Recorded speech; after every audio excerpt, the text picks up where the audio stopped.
Okay, how's the music? Down a little bit. Can't hear myself.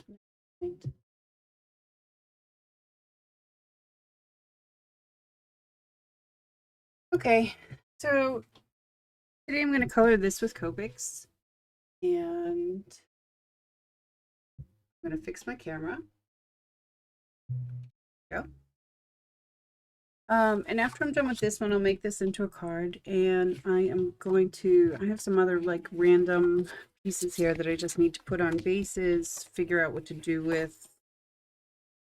This one I want to make into a card as well, something I colored before. And I have these die cuts that I need to use. And I need to figure out how I want to use them, how I can use them. I also have some watercolor pieces that I've done in the past that might be good behind as a card background. So we're going to play with those, play with this, play with it all. The plan for today. Just going to putz around a bit. And if there's any time later, then we'll get into some color. But for now, I'll work with this one later. Oh, I also have this stamp set that is really cute, and I think would make a great card that I could send to a lot of people I know, even though I don't drink coffee anymore. A cute card. It's something that would make a cute card. We need to catch up on a latte, miss you latte. Hope you perk up soon. So if we have time, then we'll do this also. But for this one, I need to decide what colors I want. I think I want a lot of like light peach overall, and then for shadows, I think I'm going to go with more of a peachy pink color. So I'm going to bring out the Copic, or at least the chart. What I had in my head was for the light colors to be kind of in this area, and then to have the highlights kind of be over more in this area. So what I'm going to do is just take a extra piece of paper up here. I'm going to pull out some colors, put them down, and then just see which ones I think will go best. And then I have to pick some greens, although I usually just go pretty standard. I have some saved combinations of colors that I like that I use. So I can go through those and just pick out the ones that I like for greens. And this is a pretty decent one that I use a lot. 67, 63, and 03. Nice. A lot of variation in there. So I'll probably use that one. But for now, let's go with some peaches. And where are we looking? I want to go really, really light. So I'm going to start, the like highlight areas will be really, truly light, like 000. I'm just going to pull the markers as I think about them. To transition to it, probably should go to from E00 to E triple. Because you always have to have a nice, like, if you want it to be, holy hell, I lost that word. Okay. If you wanted to go from light to dark seamlessly, blending, that's it. If you wanted to blend well, you have to kind of pick your colors so that there aren't any like sharp lines. So we'll go use these two for the lights, and then oh, this YR82 is pretty nice. That's a nice peach color. That one. And then I need a shadow for that. So I wanted something that was like peachy pink, and I'm not really sure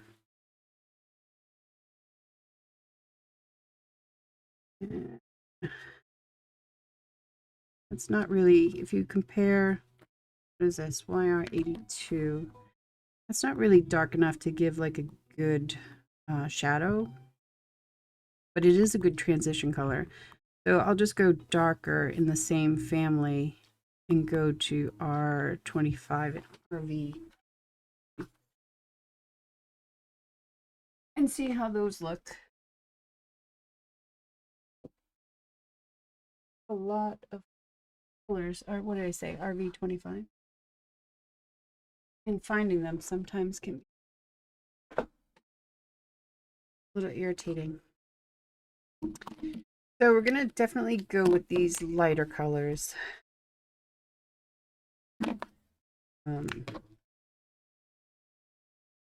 Nice. I write them down so I don't forget which ones are which. And then I'm going to go for a YR82.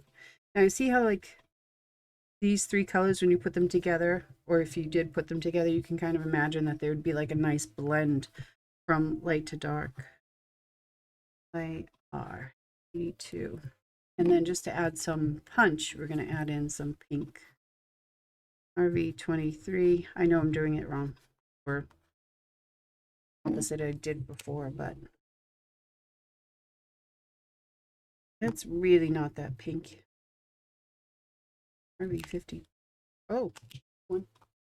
RV25.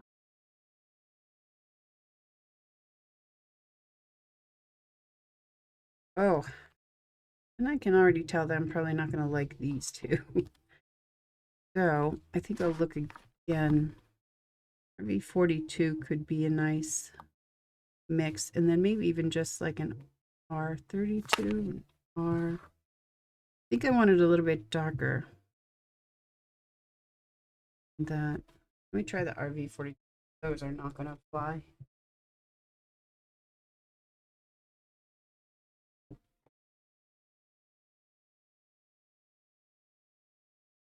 You know how like when you're waiting for something or someone's waiting for you and you can never find what you're looking for?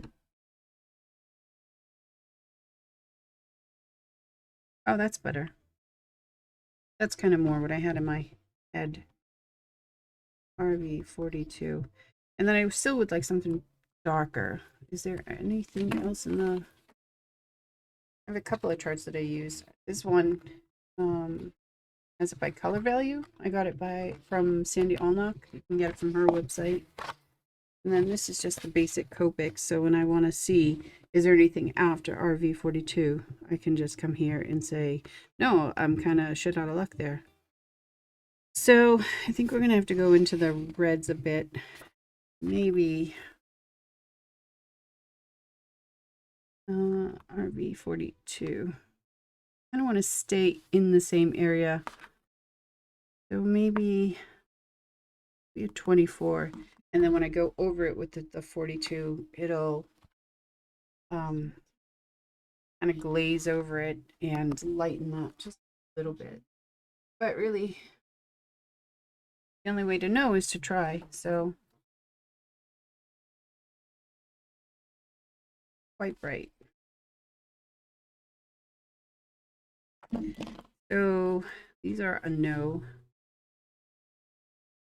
So now I'm just going to take all of them, RV42, and go in order and just blend and make a little, see how that will work. It's not going to be as, ooh, that might work well. It's not going to have as many sharp lines as this does because they're not going to just be flat lines. But that's actually a pretty good blend right there. The red gets lightened by going over it with the other markers. So actually might work out well. The best part is you can always change it up if you need to. But I'm going to stick with this for now. And see how that goes. So, and for the greens, I'm going to stay with light, and I'm going to find maybe YG 6763. tend to use the same ones unless I'm really going for drama. I don't think it needs. It's a pretty flower, and it's supposed to just be sending you happiest of thoughts. Sending you the happiest of thoughts. So I'm just gonna see how that works. And I wanted to just bear with me. Hang on.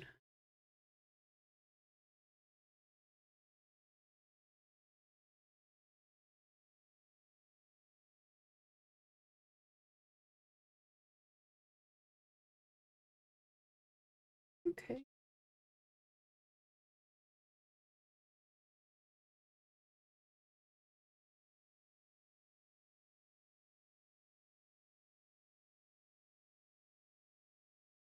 All right.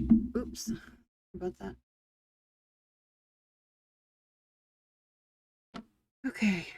So I'm gonna need a yellow in here too. I'll probably do something similar to this. This is a very classic inner flower color. But I will do greens later, so put those aside. And then I usually like to put these in order because I try to continuously go through the same order from dark to light.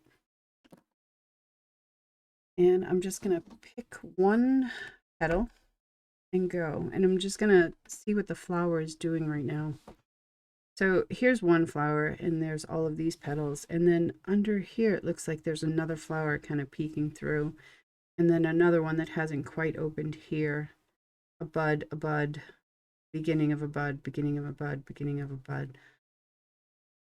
I may do some of those green with a little bit of color because that's how usually they grow. But yeah, I'm gonna take a sip of water because already I am parched. This is my water bottle, Bertha, and it's so that I can drink enough water in the day. My friend and I have it, and she wins all the time because she always drinks it. But I'm catching up slowly.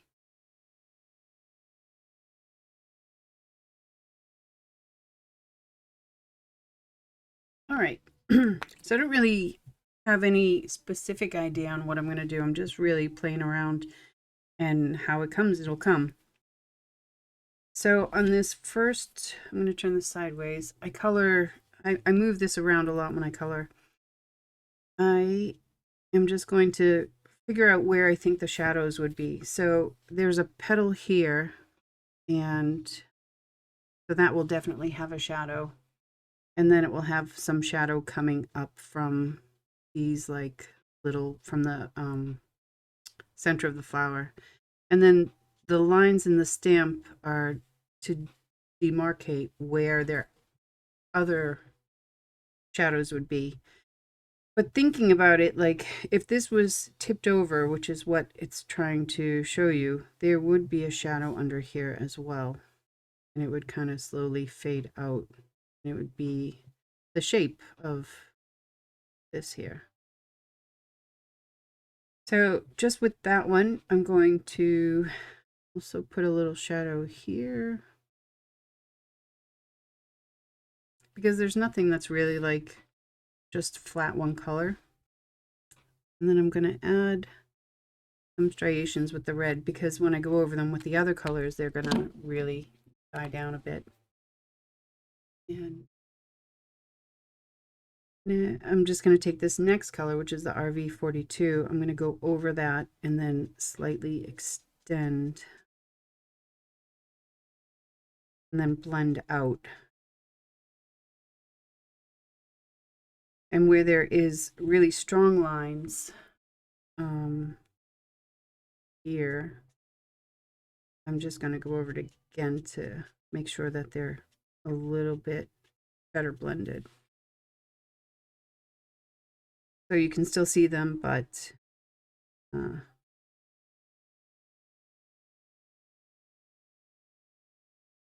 it's not as strong a line. I want a stronger line there because I want people to know that there's a shadow there. I'm going to touch up that red. And then the highlights of the card are going to be on this side here, and then over here, and then up at the top. So I'm just going to take the other colors that I have and slowly fill them in. And I'm just using a light amount. And we'll see what this looks like after. I may not like it at all, but you have to start somewhere. And this is how I start. So then I have just one color after this one, and I'm just going to make this line a little bit more, not as sharp, more rounded. And so that will blend out. And bring this up here. And finish off with the lightest color and make sure that I blend that in towards the others. It's going to take a bit before it dries, and you'll see like the proper color of it. So until that happens,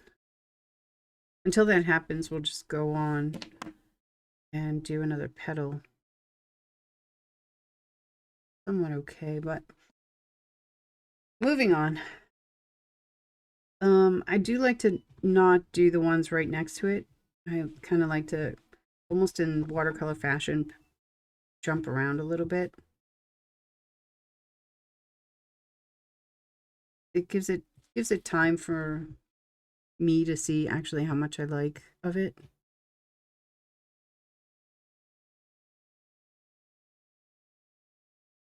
And then there's a tiny little lip there, so I'm just going to put a little bit of a shadow underneath.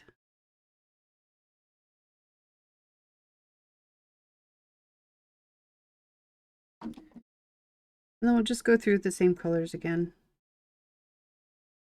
Make sure that we're blending them so you don't see any really strong lines.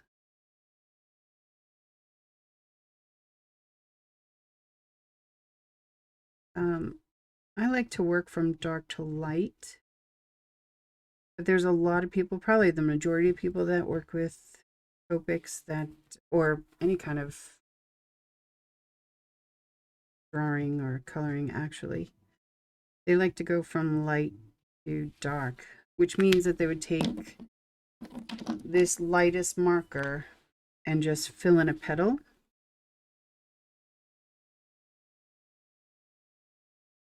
So you automatically already had all of the highlights in there. Plus it wets the paper, so it's supposed to let it blend better. But I found that I don't actually get as light as I want, because then I have like a couple of layers or more than 2 or 3 layers of this light color. And that's not what I'm kind of going for. So I do it a little bit differently. That's the beauty about this stuff. Like, you can really just do what you want. I don't want this shadow to go too far down, so I'm not actually going to extend. I'm just going to lighten a little bit with this there.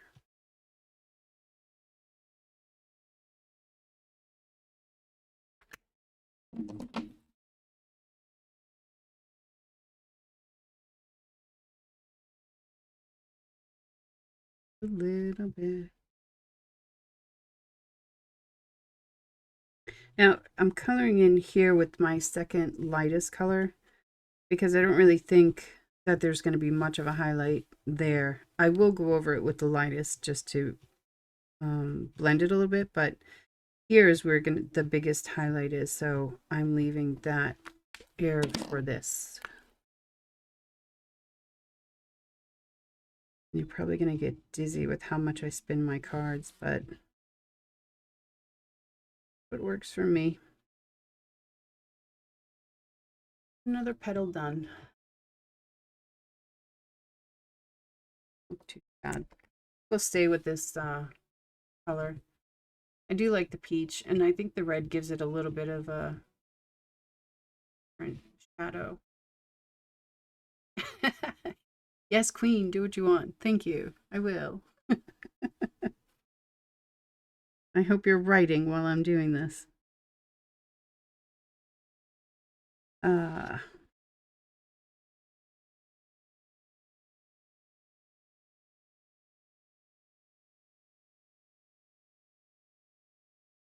another shadow area over here. This stamp has a lot of petals that have multiple, have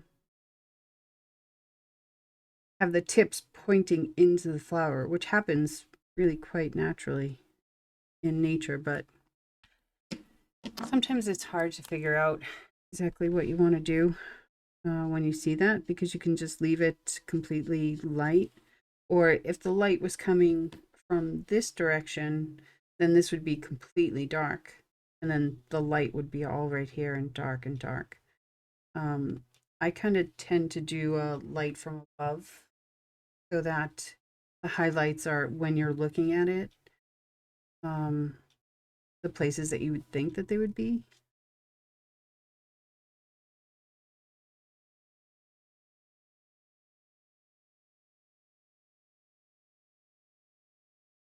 Blending, blending, blending. That's the story of Copics. You just continuously go over until you get a nice enough blend. And then later on, if we don't think these shadows are dark enough, then we can go back and add more and make them stand out a little bit.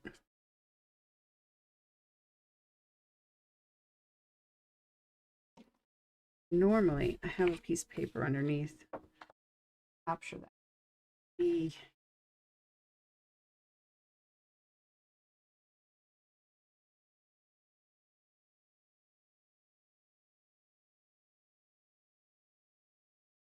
Just a spare piece I used from my inspiration for watercoloring the other day. The paper underneath soaks up any ink that comes through, so it doesn't sit in this paper, it goes into this one.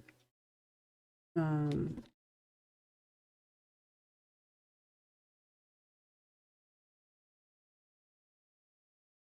so used to coloring by myself and not ever saying anything. I'm struggling with things to think of.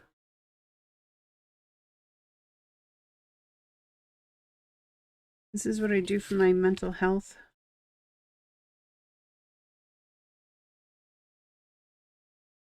Being creative is the best thing you can do for your brain. Doesn't have to be coloring, obviously, but any kind of creativity helps.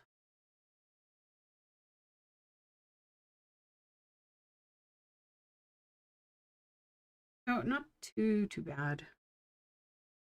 I'll probably go over it again. There's a few things that I can see that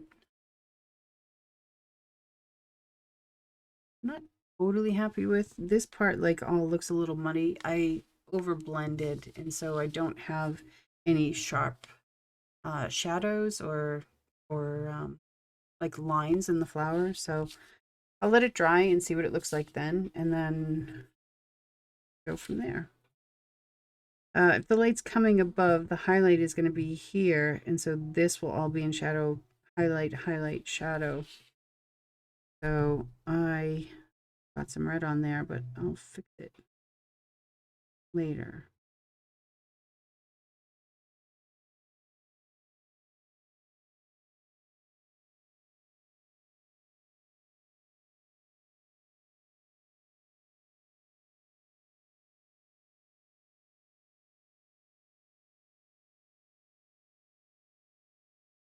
This one will be more heavily shadowed than any of the others because it's so in on itself.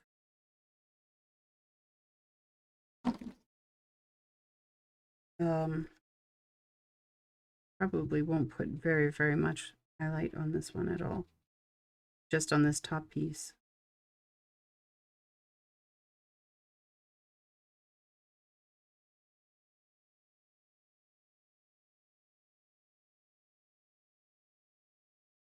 All I'm doing is continuously going over so that the line between the two colors disappears.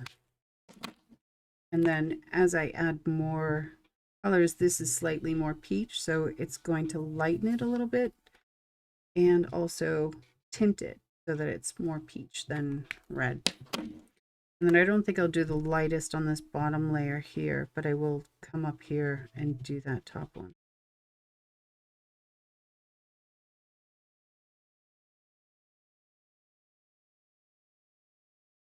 So now for the top of this petal, I made a mistake. I did it with the red marker when I was pointing.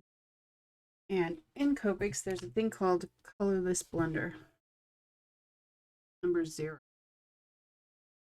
Can't get it, but what it does is it's kind of like an eraser, but not an eraser in that it just takes it completely away. What it does is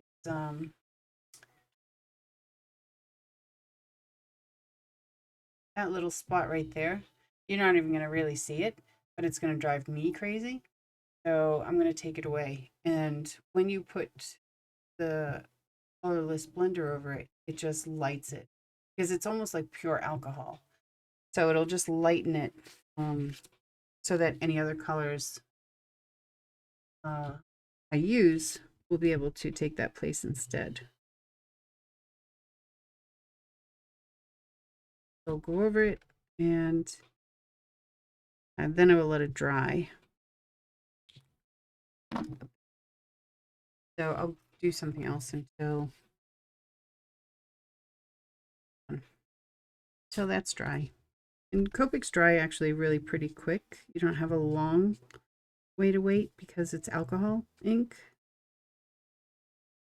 So like one of the good parts, but you do still have to wait a little bit.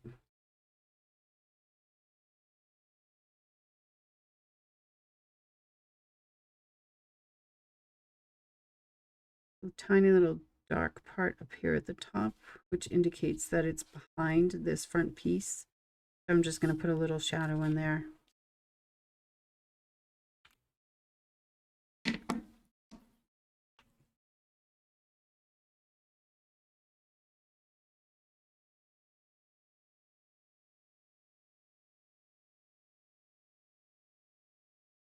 How's your day going?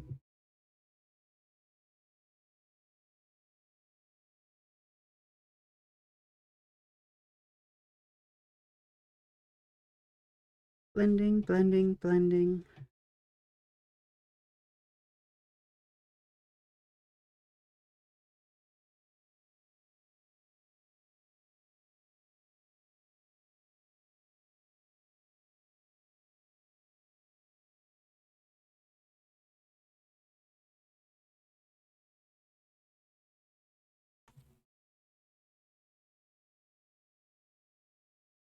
Need to change my light next.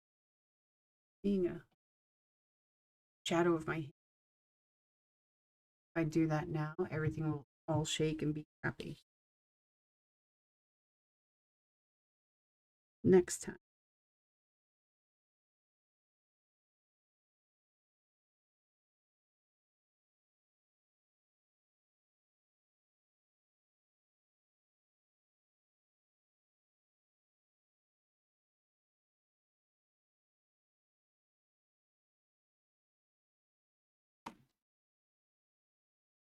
Remove the eraser so I don't accidentally do anything stupid, which is a very real possibility. You just have all the same markers laying on and you're just grabbing as you go. One needs to be filled.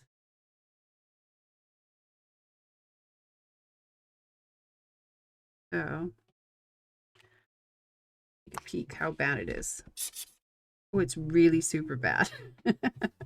Really super bad. There's two ends to these markers. There's this chisel tip, which gives you a nice flat, strong line. So if I use a marker that actually has ink, you can see. And then this other one is called the brush tip, and it's the one that lets you get fine details and really good for blending, and it's flexible, bends. So you have a lot more control, even though it's more flexible. But since this is almost empty and I'm not even remotely done this card, you're going to see a treat. So I'm going to fill it for you. So Copic card, no, Copic marker maintenance. Pretty good. Getting work done and watching art being made is soothing. Oh, aren't you so sweet? Number is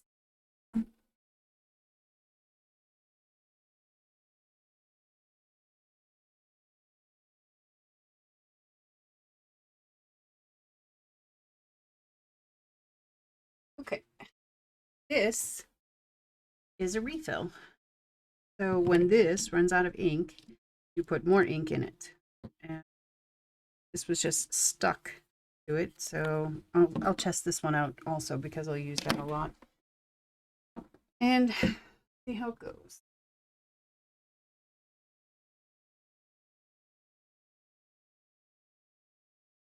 Step 1 is to remove all the things that you don't want to get ruined.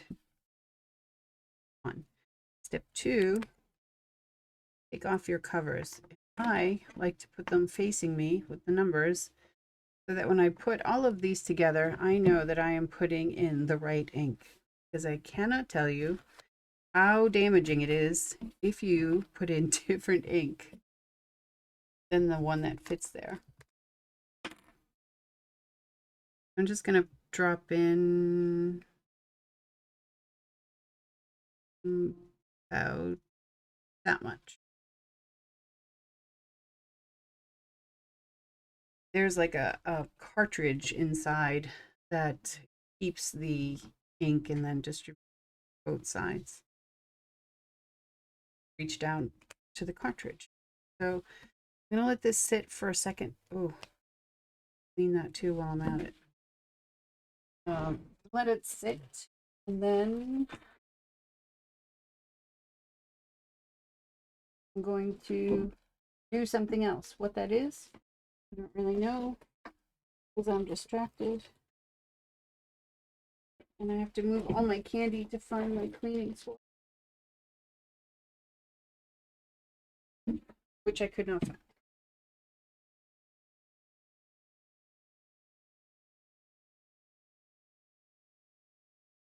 All right.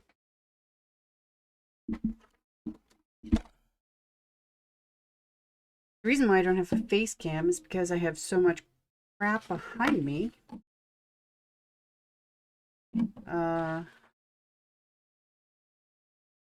Which I just knocked over with my chair. What that banging was.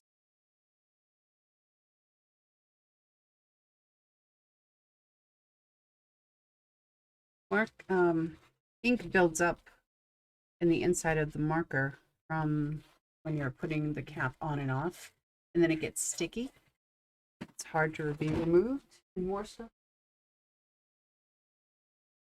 So you clean the inside of the cap, you clean this part of the barrel, and then it's all good to go. Things come and go nice and quickly. So I was going to test this one too.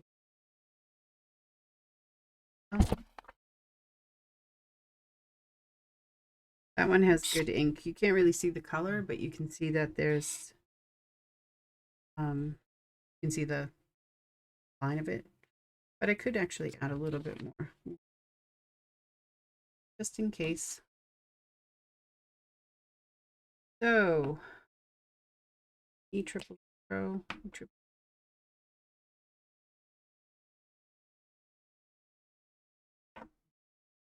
The other thing I learned was check your markers before. I wanted to show you how I pick colors, so I really couldn't know what I needed and what I didn't. There.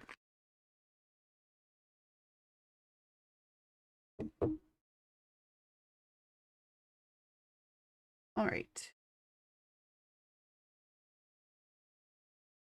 You do this for a lot of markers and you don't use any kind of gloves, you have many colored fingers now. Let those rest a little bit, let the ink move around, put away all the things. Might actually pick up the stuff that fell behind me.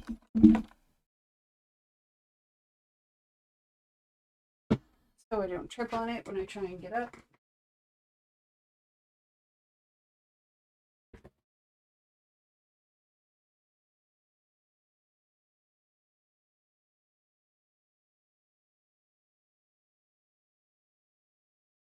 Stamps and boxes.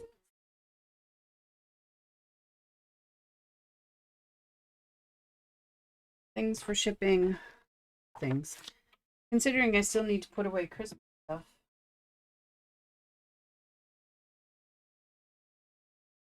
I'm actually doing pretty good that you can just see my desk. Haha. Okay.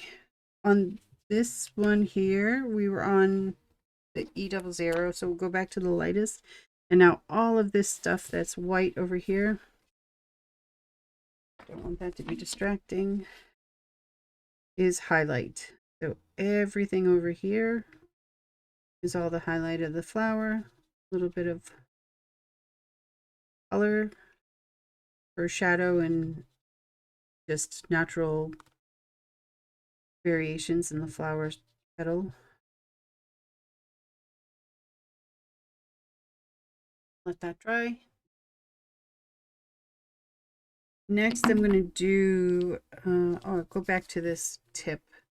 And that's going to have the most highlight, but it still won't be just one color. So I'm going to start in the middle of the pack of colors and just put a little shadow underneath here and then slowly blend it out with my lightest. Except that was not actually the one I wanted. But that's okay. Because you don't know what's in my head, so you don't know that anything's a mistake. Perfect. Works for me. I had a little bit of the red shadow color bleed out over here. So I'm just going to go over it a bit and lighten it up with this lightest color. So let that dry. Next, we're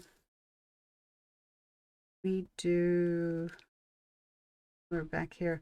And because most of it is in shadow, a lot of it, just the tips here will be light. So I'm going to draw a line around, show that this is behind, and then this is kind of tipping away from the light. And then rinse and repeat. Coloring is so repetitive, but I think once you get used to it, something very soothing about it.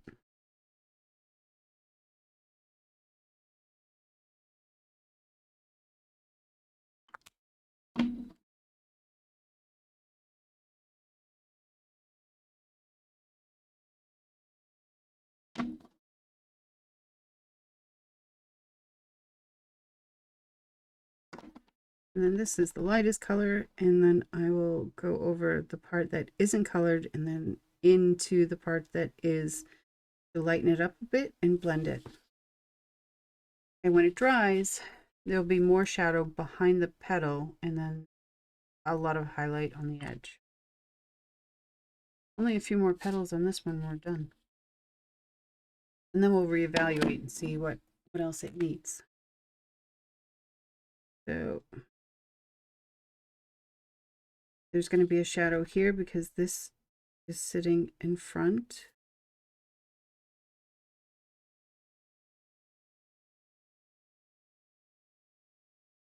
There'll be a little shadow there.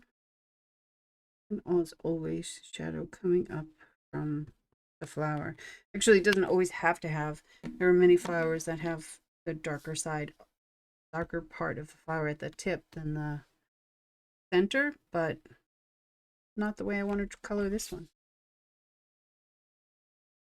And that is the beauty of art.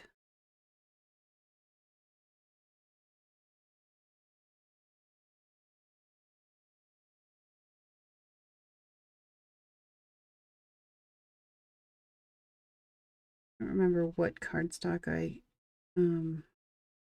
stamp this on. Seems to be bleeding a little bit more than normal.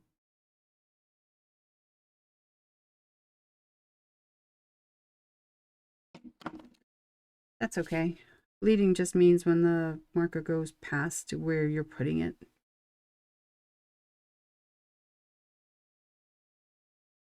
You make a dot, it'll stay there, or on certain paper like this one, it'll spread out because it is liquid, even if it's alcohol.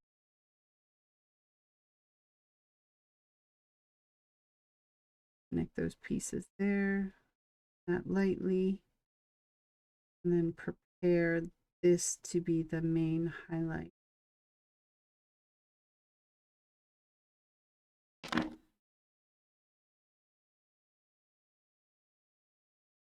And that's where some of the bleeding went. So just lightening it up a little bit. The lighter the color, the more like it can remove or lighten a darker color. So you can use something like this, or you can use the 0, which is just no color whatsoever. Like bleach, I guess. It works the same way. If you put bleach on a color, it's not going to instantly turn white. It's going to go through like phases and just get lighter and lighter and lighter until you destroy the fabric. I'm actually going to give that a second because I want that to dry first. So I will work on one of these buds. This one will just be starting to get color, but we'll still have some green on it. So what I'm going to do is work with the lightest colors, and from this medium peach, I'm going to put the peach in like the darkest areas, or like where there is would be a normal shadow, and then some of these striations here. It's going to be really light because it's new, right? And then I'm going to fill in all of this with the second lightest, and then fill in the top with the lightest. And then I'm going to take the lightest green that I have and fill this in at the bottom. So you can tell that it's a new bud.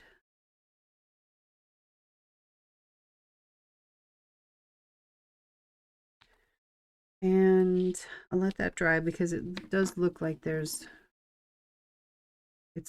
been really faded. Actually, I'm not going to let it dry. I'm going to go in and add some of the darker pieces. Put the darker down here also into the green to blend it a bit. So it looks more natural. Just missed a spot on the lightest color. And then that is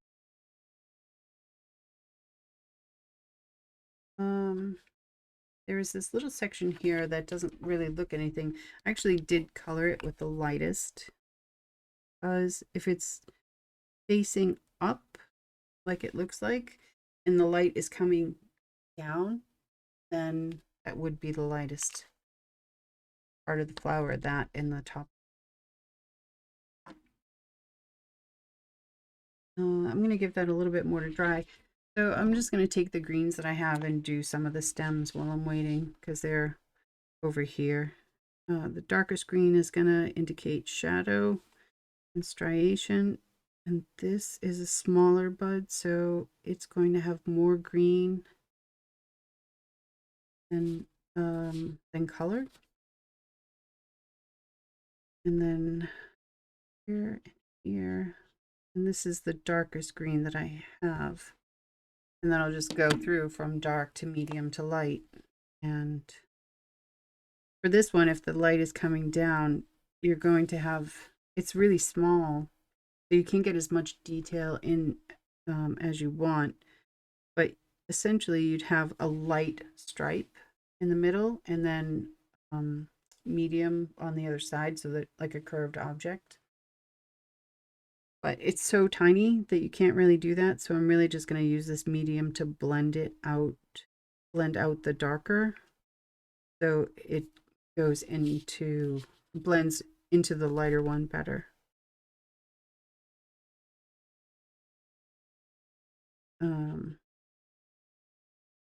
If it was bigger, then you'd have more options.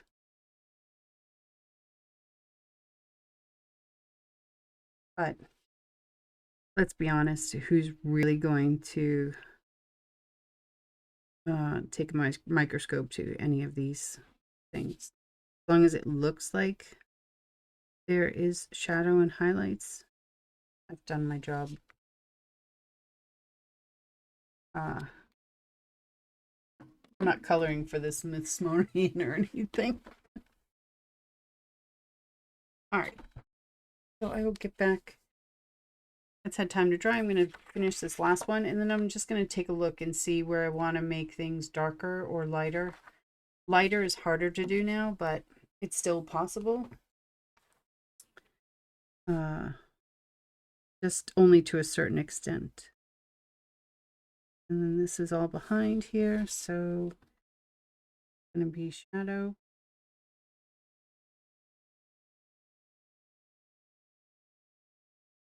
And this behind. And this little piece here.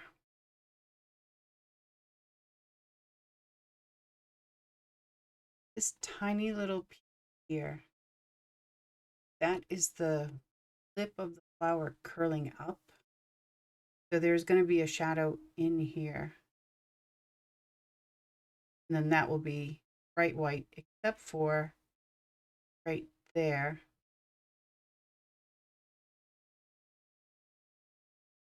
Except for right there where it shows that it's underneath the petal.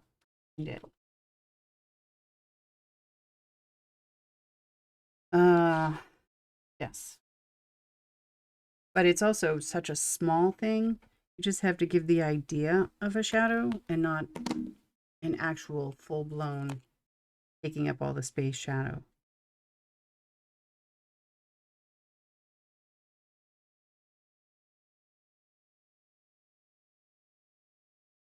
Music and it disappeared.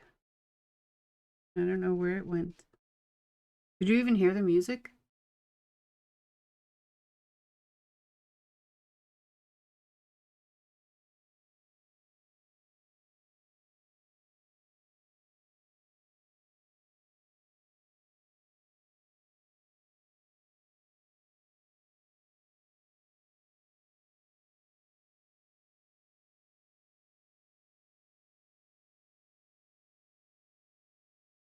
Can't hear any music. No. Well, no, neither can I actually. So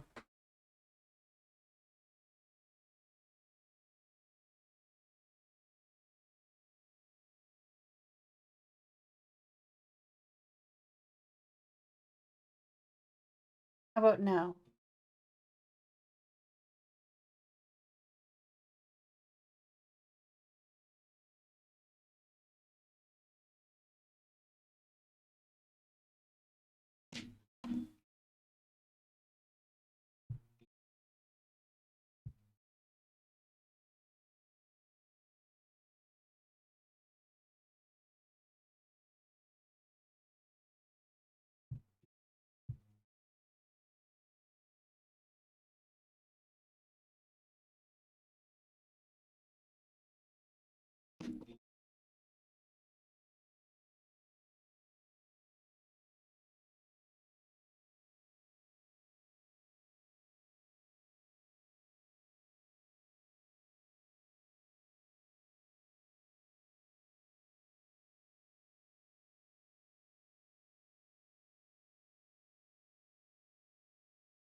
Right. Let that dry. What do you think?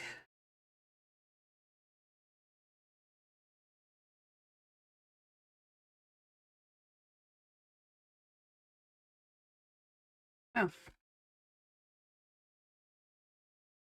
well, I'm gonna hope for everyone, anyone else that it's Not too loud. Maybe it's just way too loud.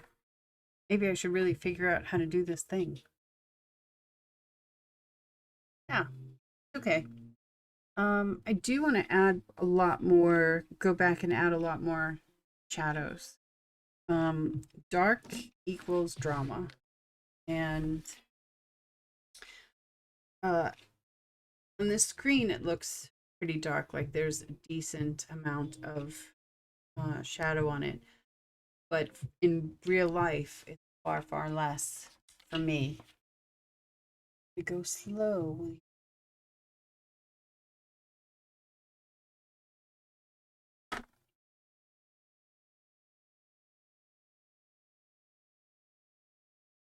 So if you come closer, you can see it's really blended. There's not as much shadow as here. So I'm going to add just a little bit more because this is actually what it will look like when people get it. It looks pretty good. But I'm just going to add a little bit more. So I'm going to go back in with my darkest, just in certain areas, maybe not everywhere. But like on this petal here, I want the shadow to be a little bit more pronounced. So I'm just going to lightly go in and add a little bit more shadow. And I want around the center of the flower to be more in shadow. And then also around this petal. Also go back over some of the striations, just really light, not as heavy as it was before. And I'm not sure, can you see a difference? Might just be visible to me, but I can always lift it up after I'm done. So here, another shadow.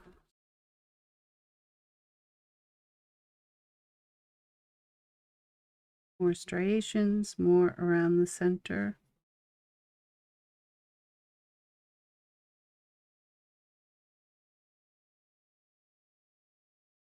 Here.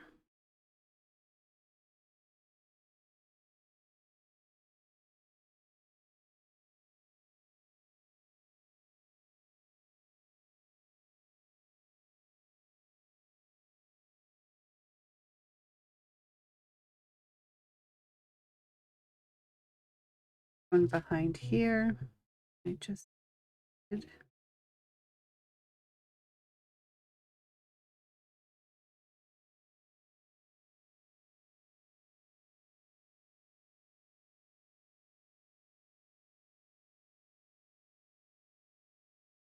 And I'm not actually doing too much. I'm just reinforcing that there should be a shadow in certain areas.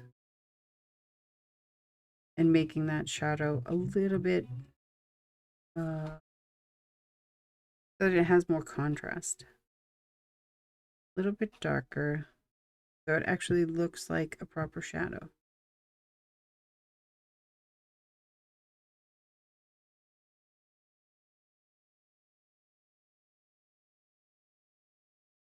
I don't want to get hyper realistic with any of the things that I color because these go on cards and people will save cards, but you know, nobody's putting this up on their wall. So I don't really try for hyper realism. I just try for somewhat realistic, like the idea of realism, more than I'm trying to properly color actual flower from real life and duplicate it exactly.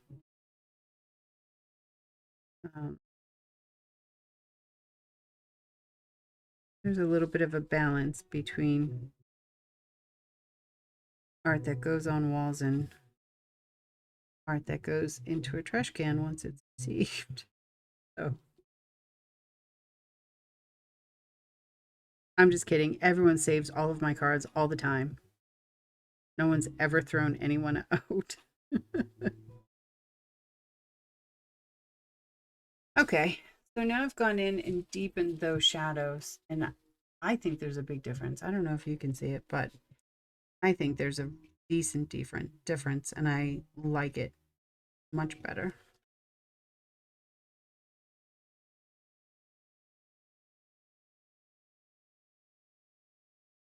So I'm going to move on. I'm going to just do this flower underneath here, and I'm going to do the exact same thing. I'm probably, there's a couple of ways flowers open and behave like in the wild, in nature.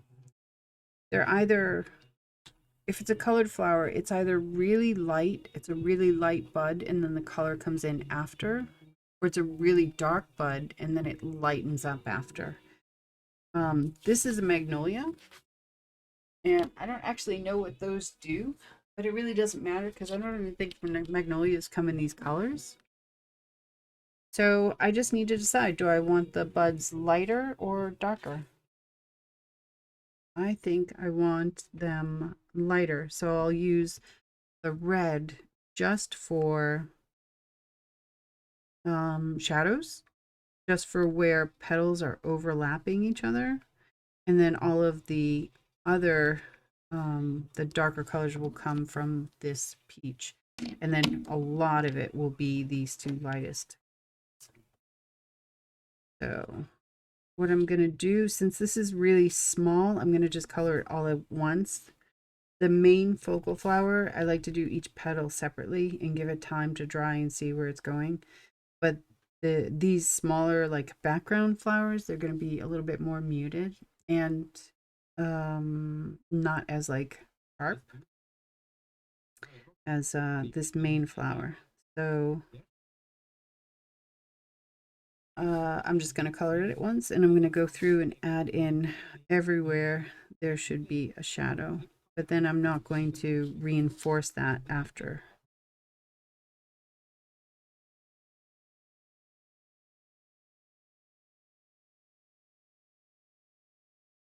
Listening to a commercial. I am. Wonder if you can get DCMA'd for that. I don't think so.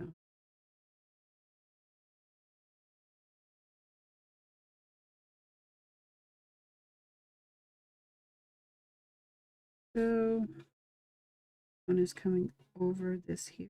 Shadow will be under. And this one under here. This is going to be there. And that's really all I think. Oh, one is flipping, turning in on itself. So out of there. But I think that's really all I'm going to do with this color. The inside there. And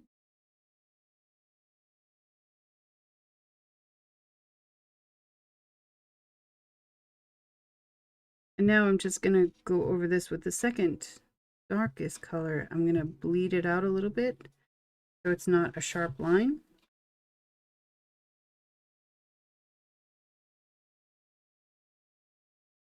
Because this flower is going to be overall much lighter. So I'm not going to go out as much. Oh, I missed one there.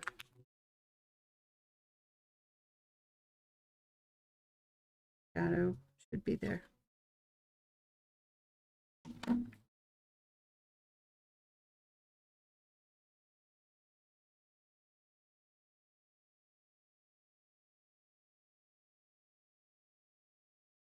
And I missed one there too.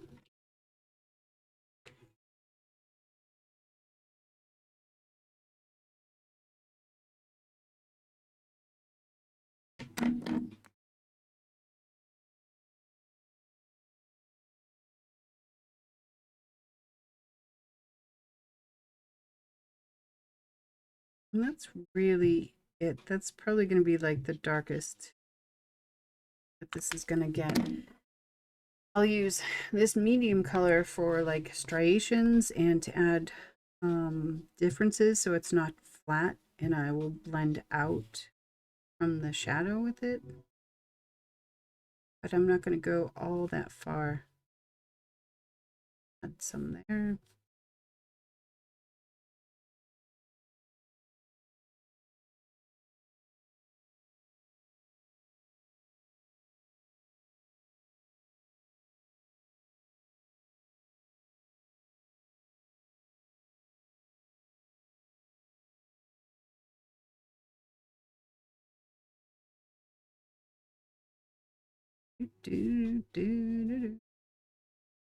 That one is in shadow itself, so I'm going to use the darkest color to just fill that little piece in there.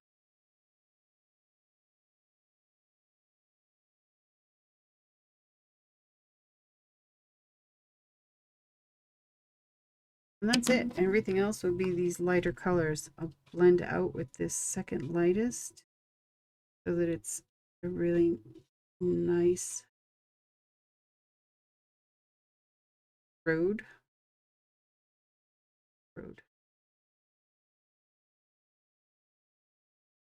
So that the lightest color has an easier time blending. And then I'm going to wash over everything, this lightest one. Make it all come together.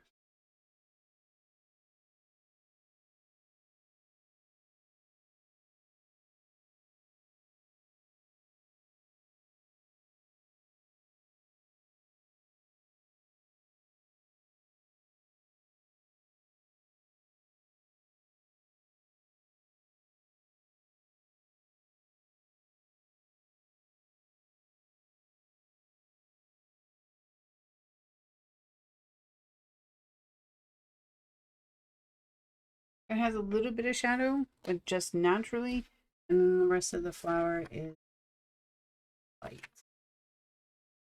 And then this one will be like a little bit of an in-between because it's only partially open. It's not fully closed, it's not fully open. So it will also just have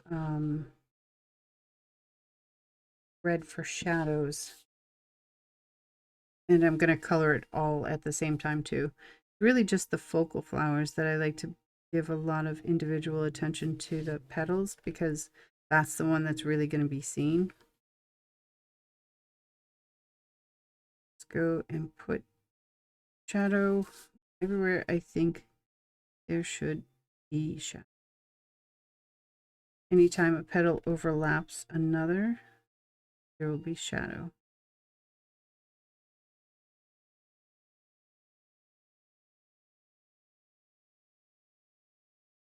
Hopefully I won't forget any this time.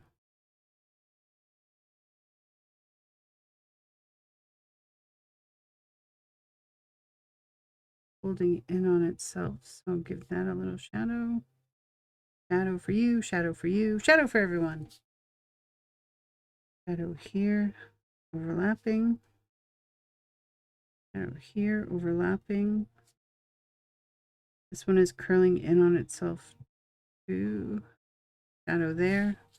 Now it just looks like a bunch of red lines. That's okay, it won't stay that way. Did I get everything? I think I did.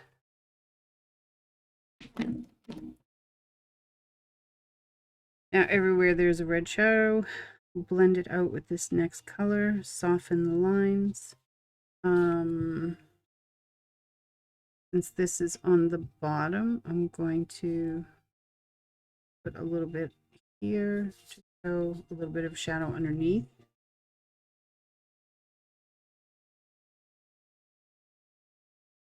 I'll just go over all of the red with this second color.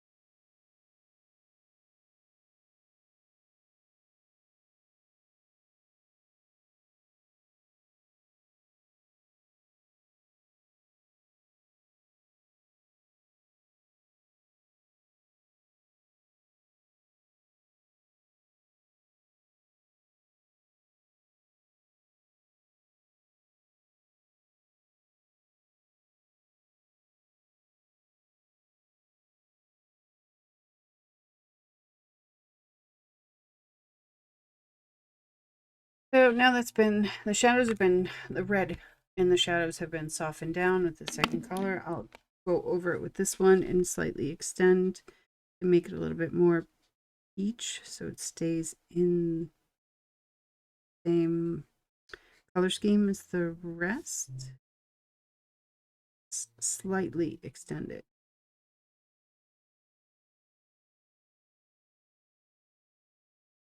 I want a good balance of light and dark. This one that has the most petal showing here, I'm going to extend this a bit more because I have the room to show a nice gradation. So I'm going to show, is that a word? Great.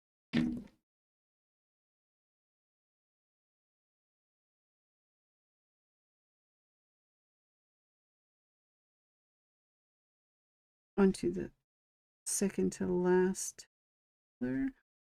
I'm just really quick and dirty going over all of the rest, extending a tiny bit, really sloppy. This is a background flower, so it's not going to be hyper in focus. So it doesn't have to have the same kind of detail that the front one does. And then I'm going to go over absolutely everything with the lightest, blend it all together, cohesive, lightens things up a tiny bit more.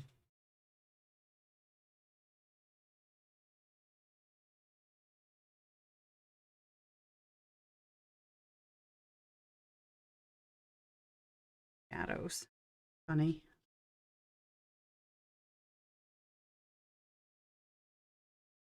Okay.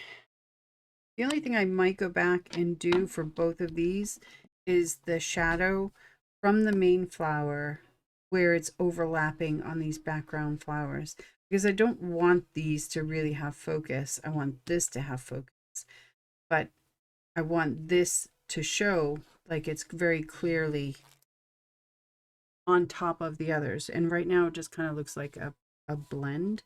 I'm going to go back in with this one and really create a nice large shadow. So it brings it forward.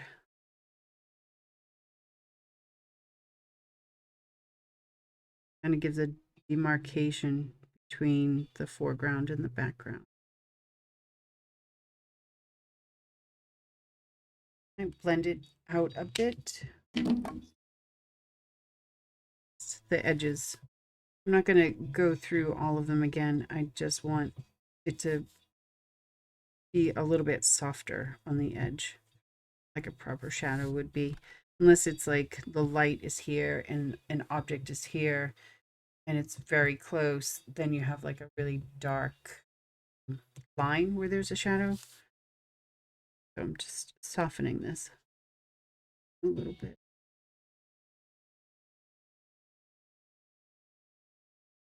There we go. That's done. So now I'll do the similar color here to here.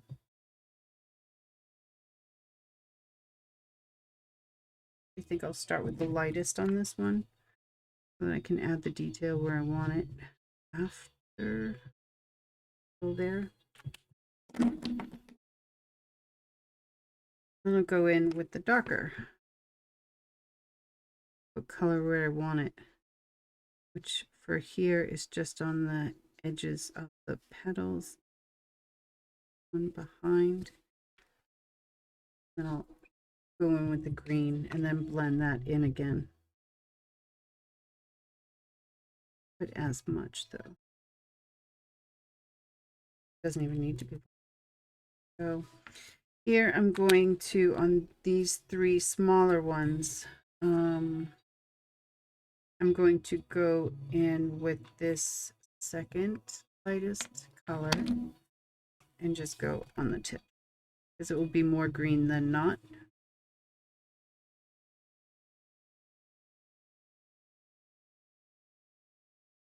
Put it over here too.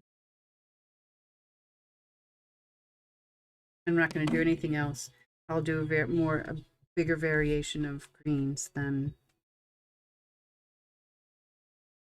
anything else. And this one already has the dark and the medium, so it's just adding the light and blending those in. And this one needs everything, so I'll go with the dark and do my shadows.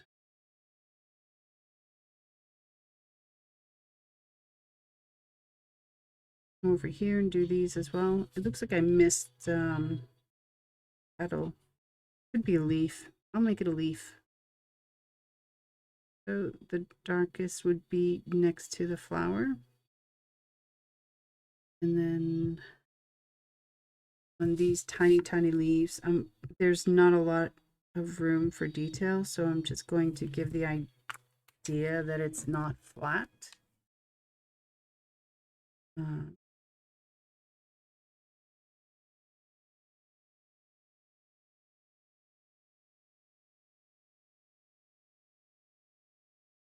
Go from, and then just use a lot of light colors. Do those things. Now to dark, shadow, dark, shadow, dark, because it's under medium. Nobody cares that you're school YouTube ad.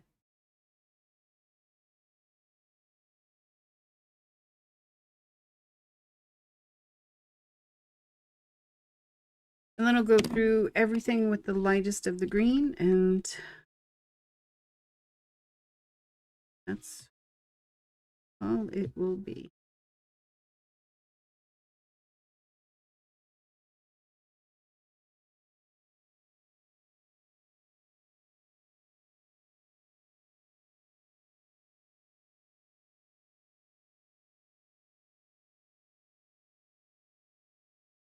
That's the greens done. So now we just have to do this center. And this center is just going to be a couple of colors, like a nice yellowy, light yellow honey color for the medium, and a nice bright yellow for highlights. Maybe lighter, I mean, which I guess would be brighter. And then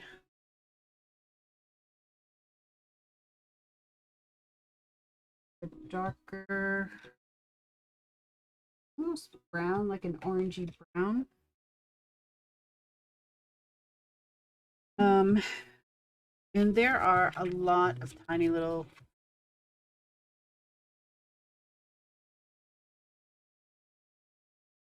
there are a lot of little stamens there. I'm not going to color each and every one because that would be ridiculous. I'm just going to give the illusion of shadow and highlight just by making a bunch of little dots and doing some creative placing to indicate shadows. Shadows would be, in this case, deeper in the center where there are smaller ones, and then they would just be out, but everything on the outside would be lighter. So I'm just adding a little brown, and I'm probably will go back in and do that after. I'm going to use this one, go over the brown to give it that golden color and extend further, but not everywhere because I do want some of that bright yellow in there. Now with this one, I will do everything.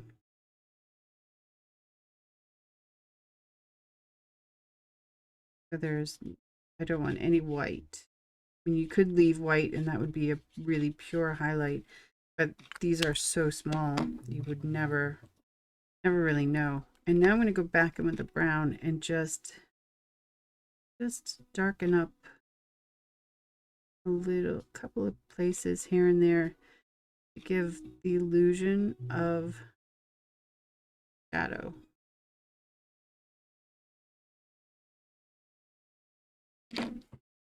That's it.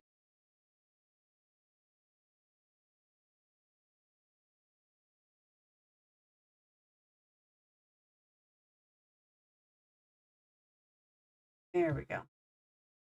So there is some light and some dark, and it's not just a flat color, like it's just stuck on the paper. It does look a little bit like there is um, things that are more forward and things that are more back. So uh, it's not the part that people are going to focus on. They're just going to take this in as a whole. That's that one. And then I was thinking that I would create a smaller border. I'm going to trim a little bit off, maybe on just these two sides, and then put another piece of paper behind it that has a mix of the colors, so it kind of matches this peachy reddy color. And then mount it on a card, and then I'm done. That's what I'm going to do. I have a panel here, the exact same size. So when I trim this will stick out behind it. I'm not going to take out too much, just a little bit. Or this measures 5.5, so I'll do 1/4 of an inch over here, 1/4 over here. Measures a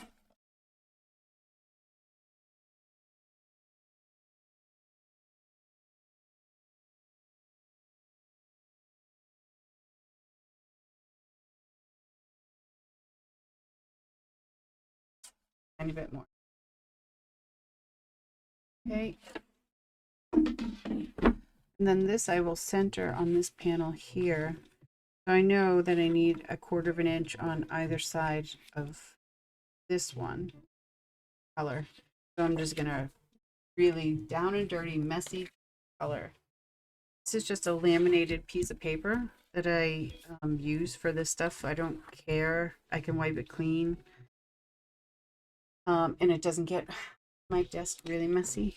So I know this is about the area. I'm just going to put a layer of red down.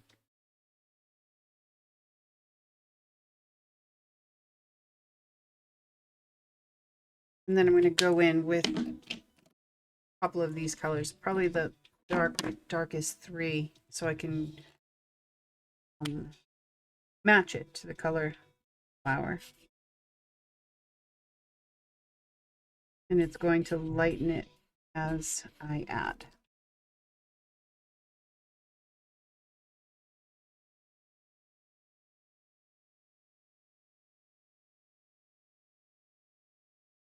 And then this one is going to make it more peach tinted than red.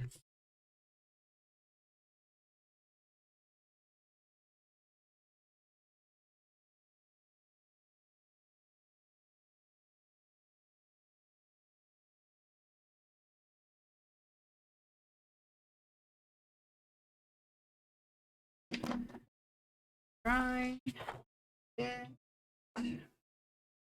You can kind of see where I'm going, how I'm matching. The color of the flower. But I'll let this dry just a tad. Get some, I have card bases here.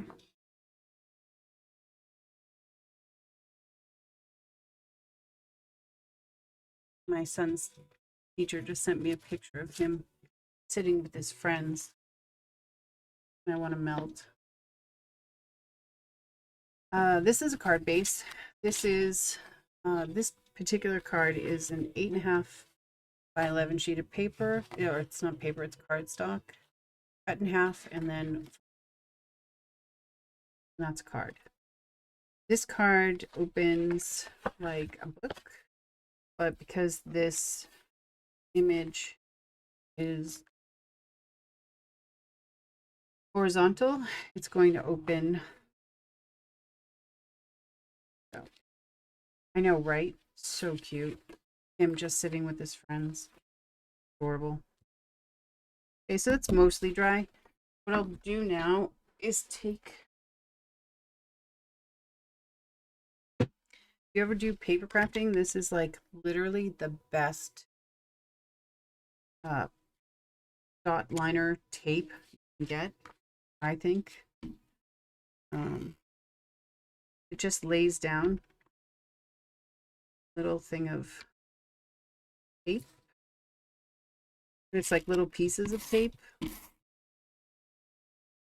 And then the best part about it is if like you make a mistake, you can just rub it off. It just comes off. Bonus. It's really good for clumsy people like me. When you make a mistake and you don't put a panel on right, you can take it off without ruining your work, which is just invaluable. So, and you might actually see it now. So what I'm doing is just lining up the edges here on the bottom so that they are flat and so that there's approximately the same amount of space on each side. Get down, press. Ah, see that? It's a little bit tilted because I did it wrong. So I'm going to show you the beauty of this thing.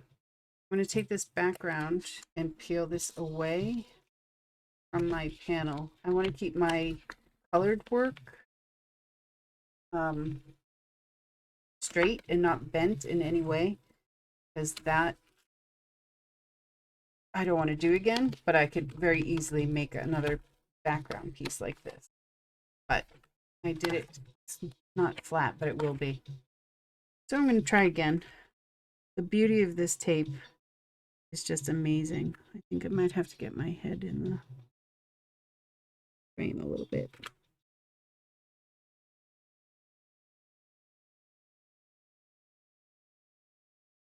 I think that is better. And then it just resticks. How brilliant is that? Brilliant. And then I will just do the same thing and put this on here. And I will add some embellishments here, and then this card is done.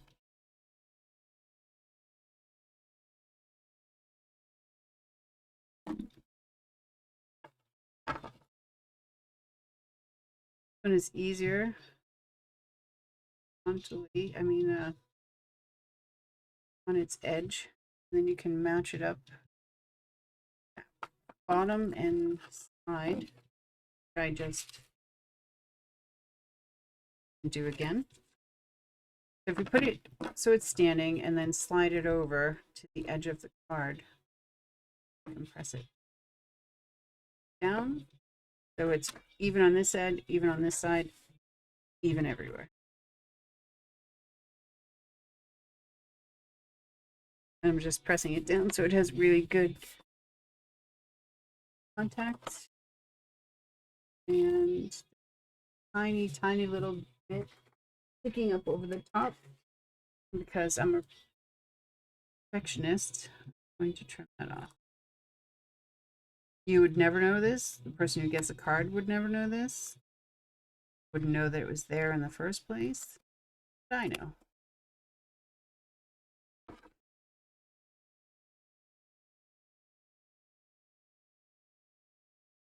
Take those off. And now it just needs a little bit of bling to it.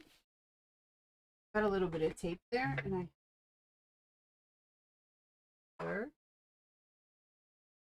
which I cannot find. What have I done with it?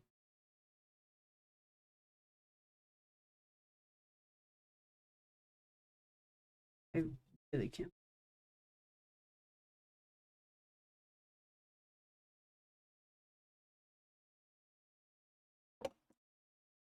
Well, eventually I do have an eraser somewhere that takes off adhesive.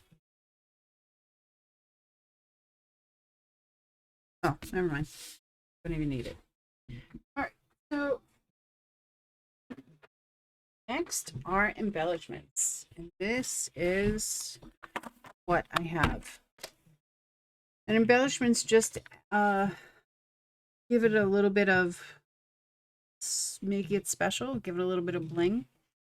So I think what I want to do is kind of try to find something that will bring out the colors. Although me having this kind of peachy color is probably not an option. And it is, I have some hearts that could match, but I don't want hearts on this. So what I will do, oop, where are you? Maybe some of them in there could, I think what I'll do is just stick with my favorite moonshine.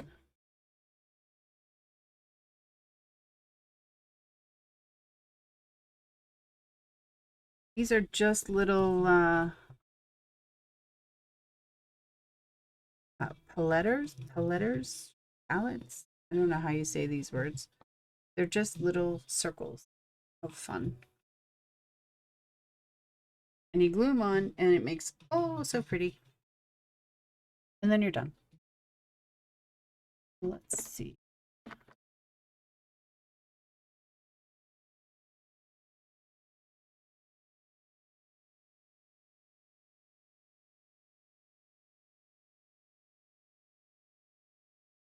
Making sure my glue isn't going to explode.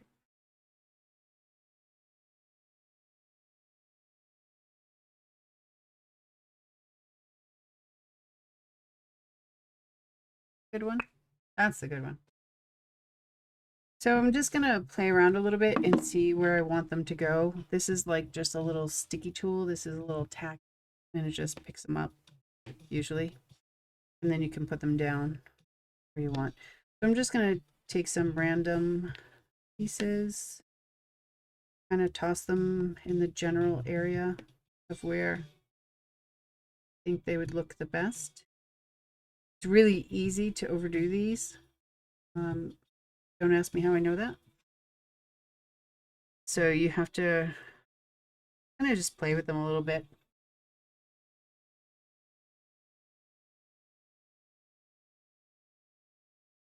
I like to put a lot of them in like odd numbers.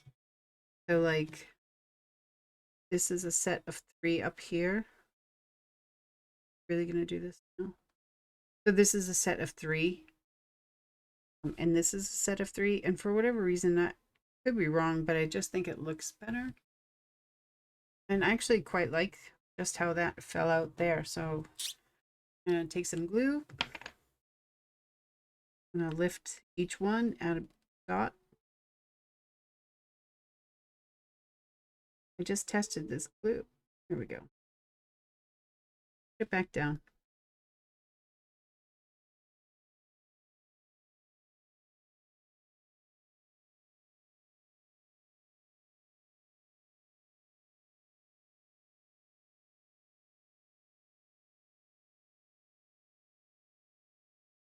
And we are done.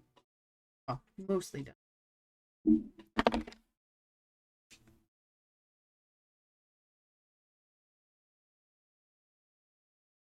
Keep these back in your house.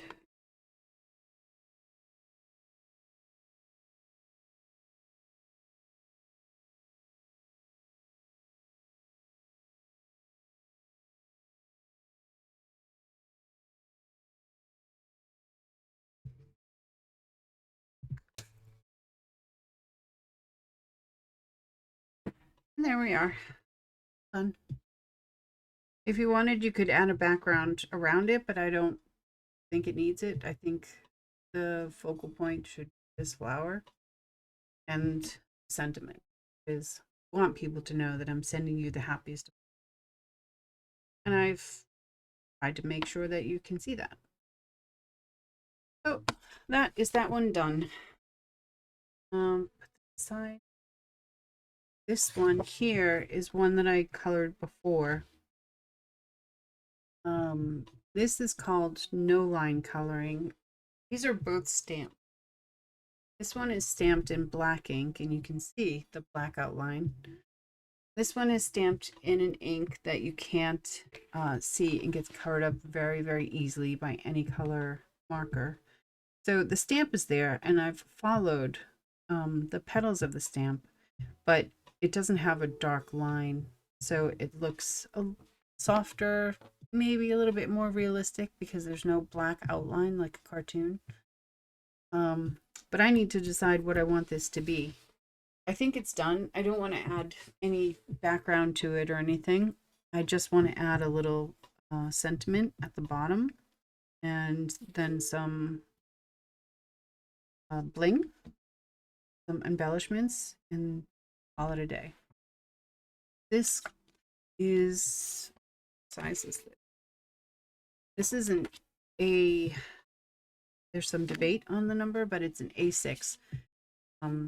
What this size is, it's an A4 piece of cardstock that's been cut into fours.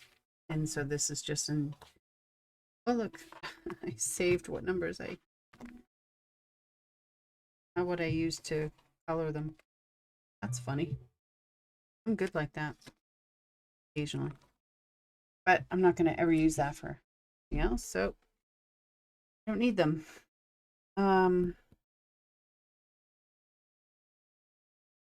Right, so this is an A6 card, so I need an A6 base, which is an A4 piece of paper cut in half and then folded in half. So this should fit on here. Oh, it's a little bit bigger, but we'll trim it. Trim that excess. Once I get it on the card, I think. But I need to decide what I want it to be. And I need to decide what language I want it to be in.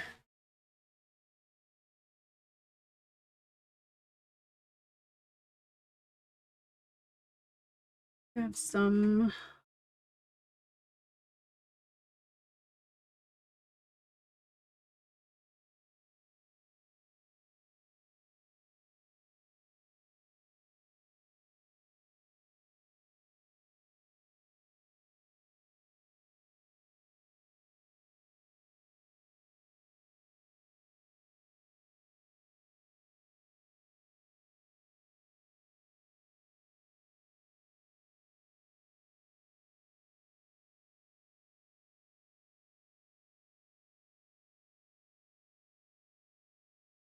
all right, I think I'm gonna stick with Norwegian. And I think I'm going to use one of these, and I think I'm going to emboss it. Make it a little bit more special.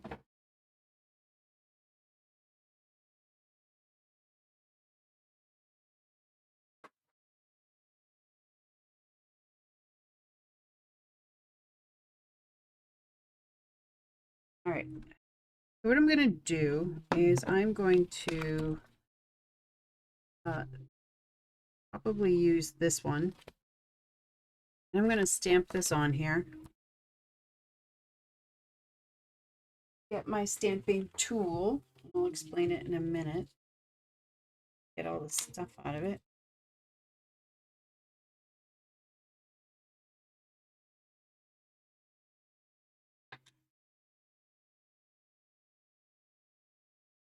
This is a stamping tool. This is a Misty. What you do when you want to have precision in your stamping, you card base in there, and then you add your stamp where you think you want it. And adjust it from there, and you can stamp multiple times if you want.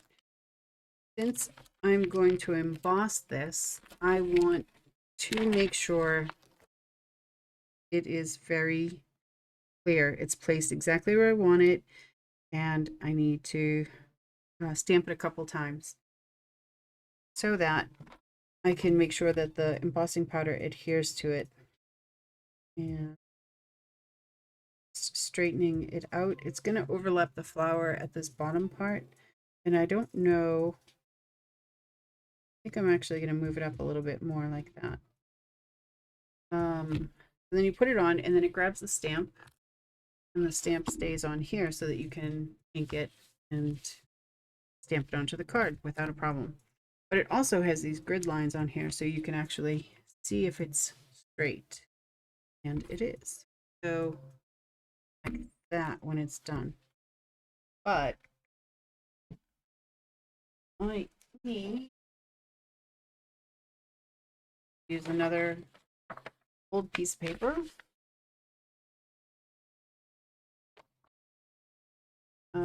Make sure the card is exactly where I want it to be. Magnets down so it doesn't move, so I can stamp multiple times. And then I'm going to embossing ink. First, I'm going to rub this because I don't know if I've used it before, so I want to just rough it up a little bit. Stamps come with like a layer on them, and sometimes the ink like can bead on it. So you just rough it up, get it a little dirty, off that layer. I'm gonna add some ink onto it, close it, rub it really gently, and do it again because I really want to make sure I can't really go back and fix this after. So I really want to make sure that there is enough ink on there to grab the embossing powder. I think I'll do it just one more time. And that's it. I can clean this up after. What I'm going to do now is put embossing powder on. Embossing powder is really messy. And the best way is just with a standard piece of paper to grab it all. Cover that up a second so the ink can stick, so the embossing powder can stick to it. Take off any loose, and then what it's going to look like for the most part. There's some pieces that have like some extra. And as I said, I'm a perfectionist with some of these things. So I'm going to use a brush and take off because when I melt this, it's going to turn into like a really nice, the name of the color is platinum. It's like but it's, I guess it's not really what I think of the color of platinum to be. I don't know. It's really elegant, really nice, and I think it would fit this card well. So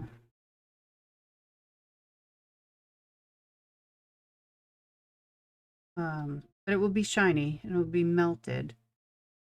Embossing powder is really just little tiny micro beads of plastic, and then you use a gun. Use an embossing gun, which is really like a heat gun, and it melts it.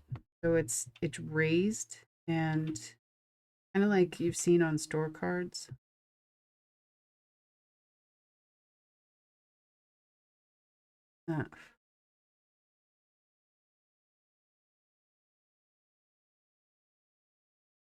I'm such a perfectionist with this stuff.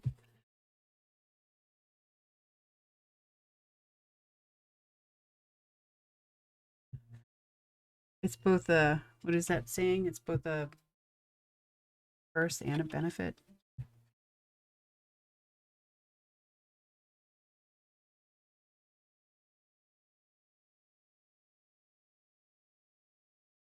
Okay. I know you think it probably looked fine as it was, but I didn't. That looks satisfying. Taking off all the little extra pieces of embossing powder. And then this is still good. You haven't done anything to it, so it can just go right back into the jar. Doesn't like go bad or anything. This is the color that it will have a nice like shine. Really pretty color. It's just so elegant. But now I need to mute you so I don't blow your ear. So I'll be back in a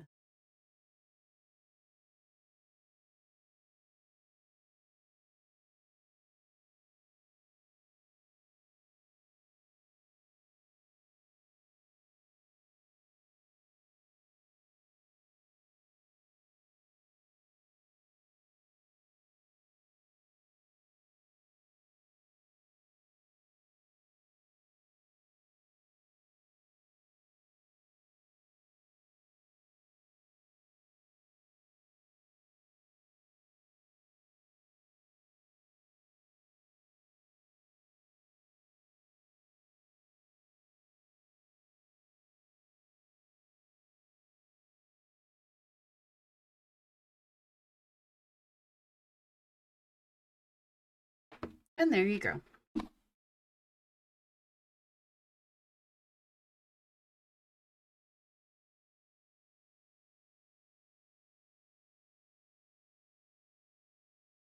So now this is okay. There we go. So now it's raised and it's shiny and it looks so nice. And it's perfect.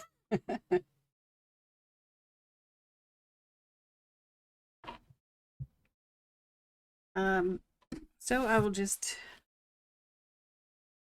put this on a card base. Because it's longer on one side than the other, I'm going to choose this side and then attach it and then cut off this.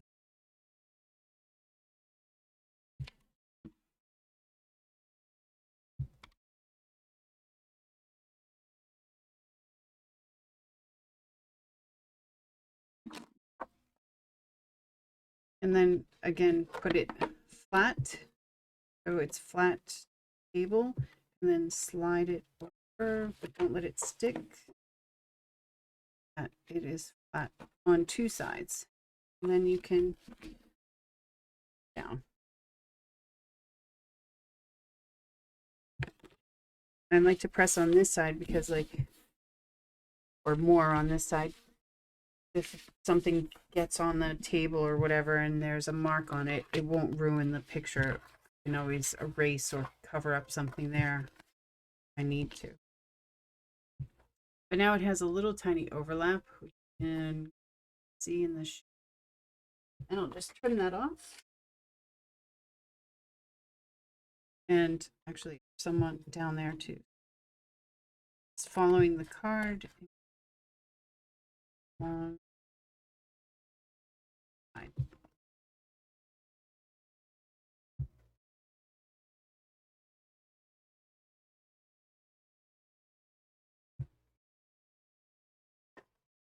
Now it perfectly fits.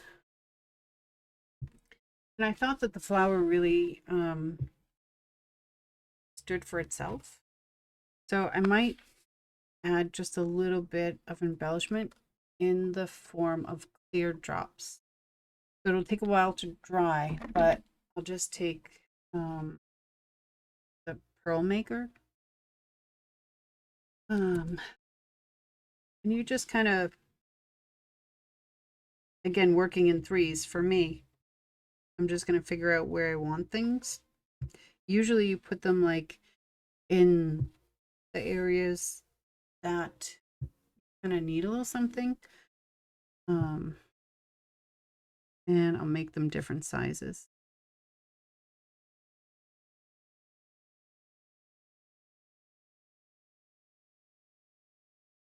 And then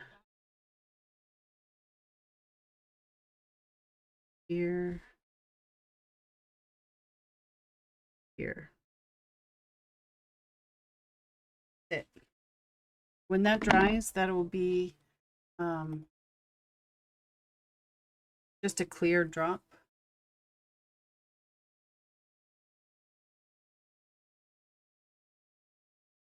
It'll be raised. So I'll just put that aside and let it dry. Two things drying. Almost done. Put this away and clean it up.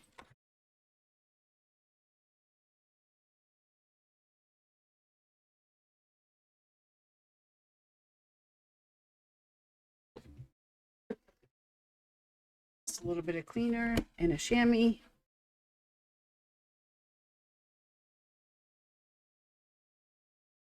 Stamp's all clean.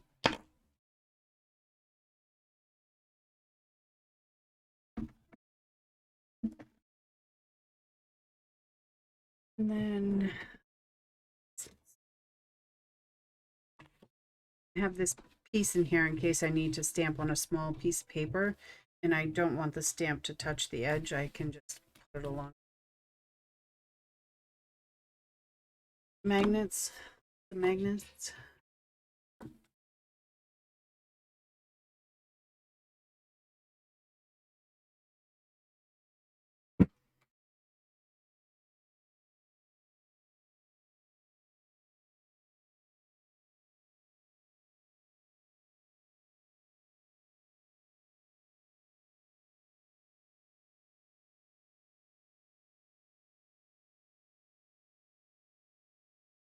So there are a couple of cards that I colored in the wintertime. I think they are 6, both A2. Just wanted to put these on, I think they're A2. Yes.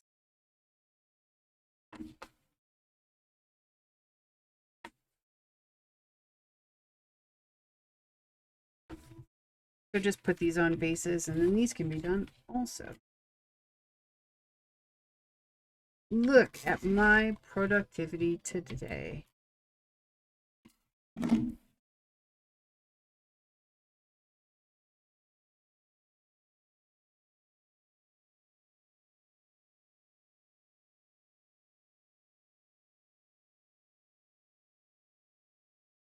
One is not working the way I want it to.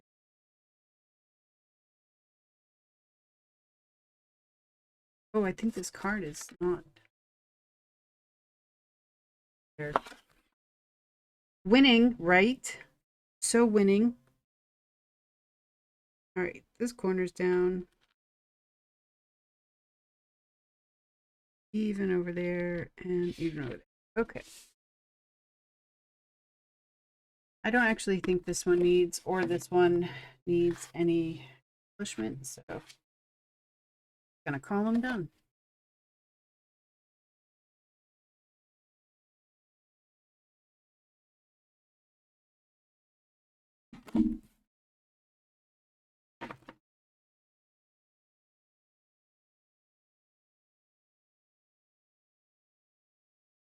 Already set for Christmas cards for next year. So now I have these to play with. And doing this. Got some time still. All right. I have these. These are die cuts. So you take a piece of cardstock and you use a metal die to kind of press them out, which cuts them out. And I need to use them. And I don't know how I want to use them. I have some panels.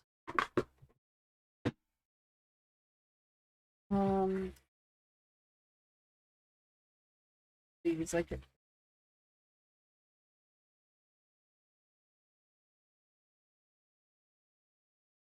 so these are just like random little watercolor doodle things that I've done. And I thought maybe I could use these as a background. Maybe a thing like this.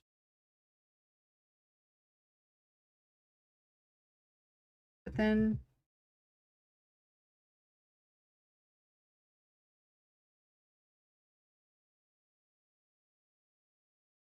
no, actually don't like it those at all.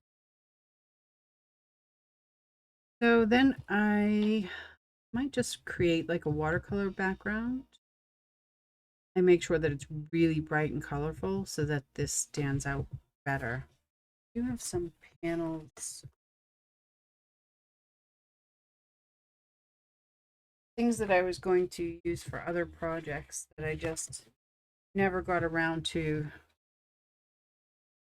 using, whatever reason. So these being as bright, that would look much, much better.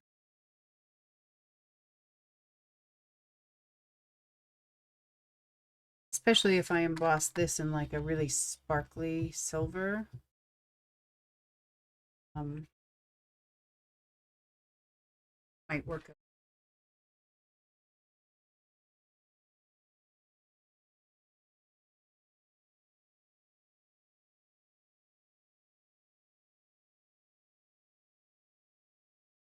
Maybe I can use one for this.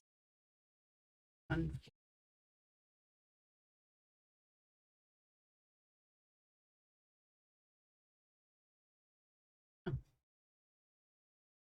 work out really well. There's no I in the big though, huh? And then I'll figure it out for the later. To get these done, that would be really nice. But I do want to add, I do like that they are white and it adds a lot of good contrast.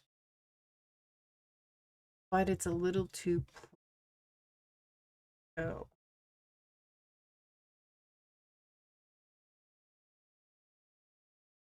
This would probably be more to a guy.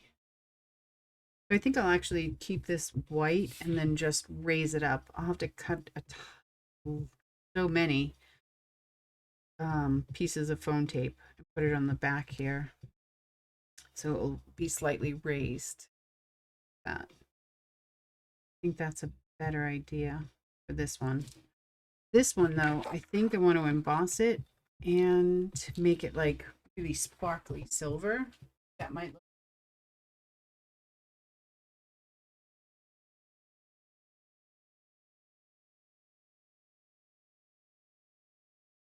this shining rock star sparkle. I think that might look good. Okay. So now comes a lot of cutting of foam tape. Always quick make cards. Worse when you're a stupid perfectionist like me. Then it just takes a long time. I'm going to put my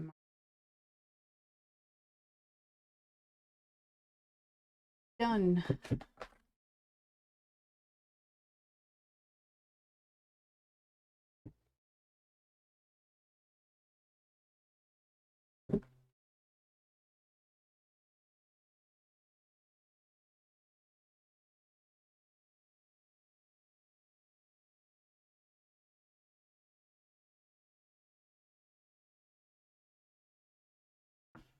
Ugh.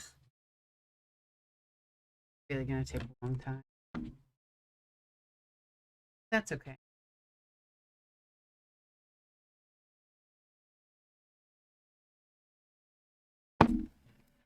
This is 3M foam tape. I think they actually sell it like this for like window insulation. But it's the best stuff for crafting. It you can cut it into the tiniest pieces and it just stays. It just works. And it's really good. And there's not a lot of other foam tapes that can say and do that.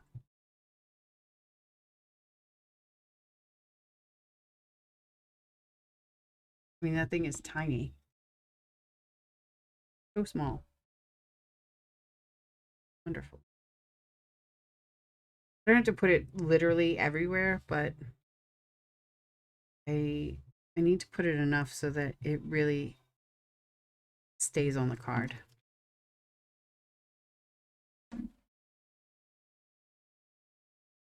And lifts it up and doesn't bend down into.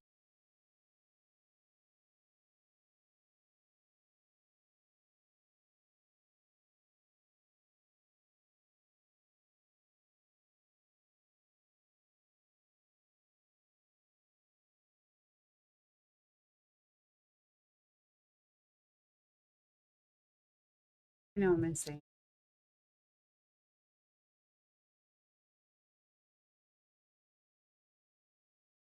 That's variety to life.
Any questions while we're sitting here? I have a lot of brain power available. Not thinking too much. Kind of a rarity. Take advantage of it.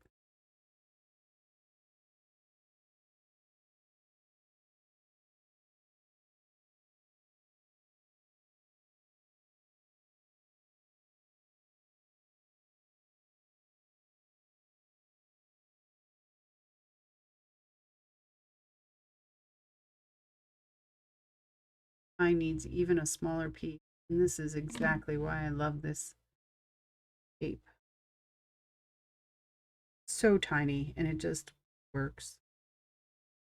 It just stays. Best tape ever. I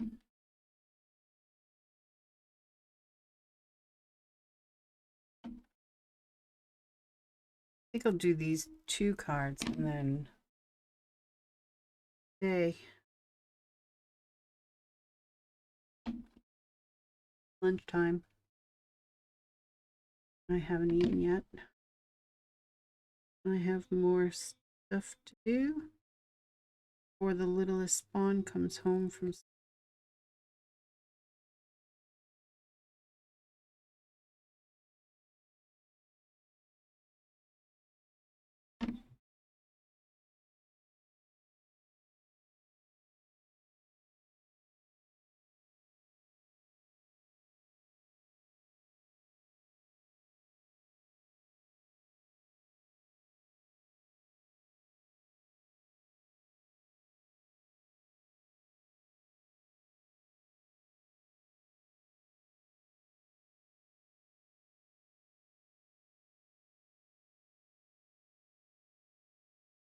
Bet you didn't know card making could be so enthralling,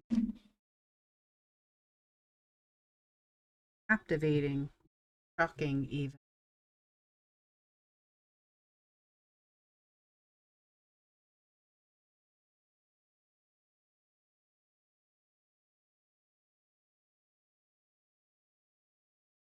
Why did you delete all your messages? You're timed out now. You know what you're doing? Oh, wait, you can't answer me anyway.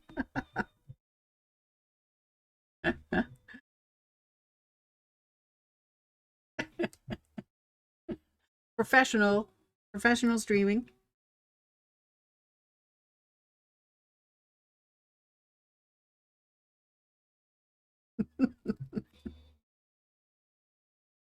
And just imagine you laughing.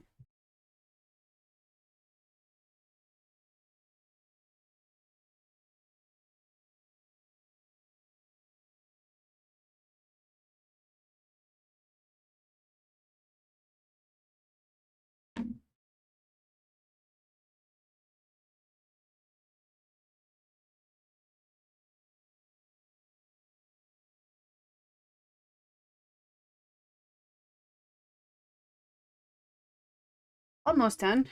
That's not too bad.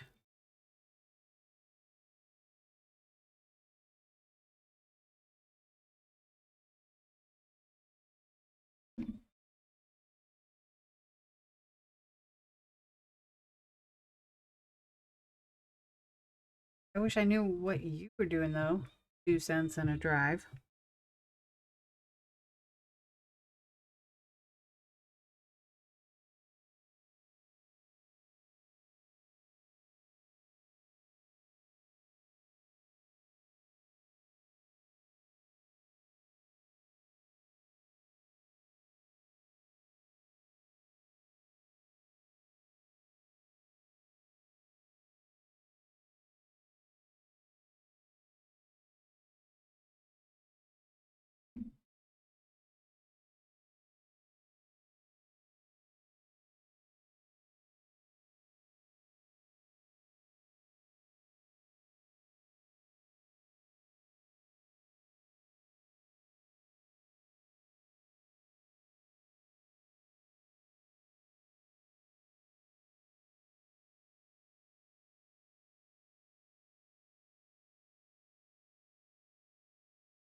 Almost done.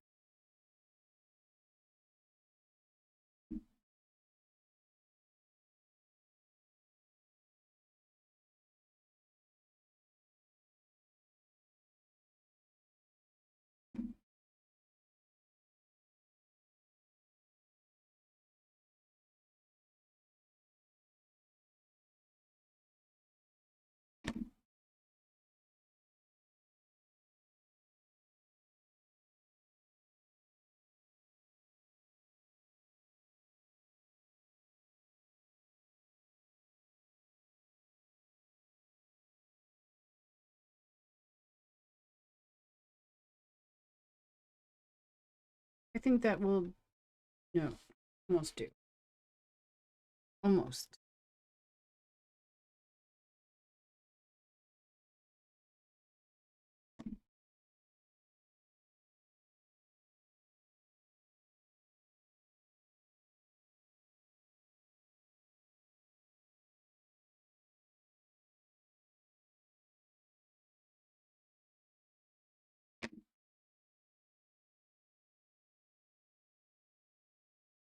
Almost, almost, almost.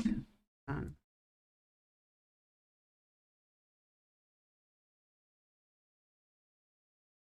2 more.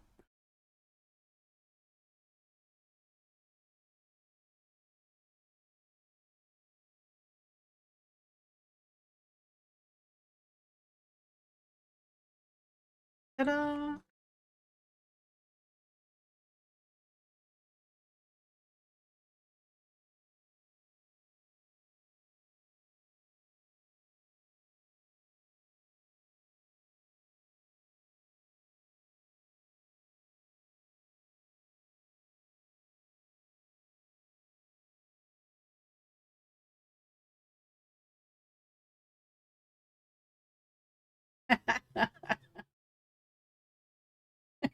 What on earth did you do? You deleted all your messages and then you were banned for 300 seconds.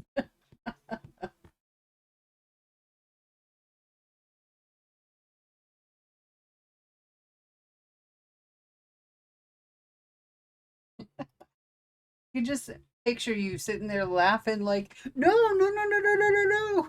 What did it happen?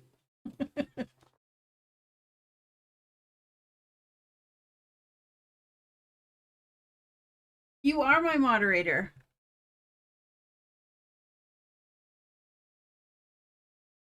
And messages were deleted by a moderator.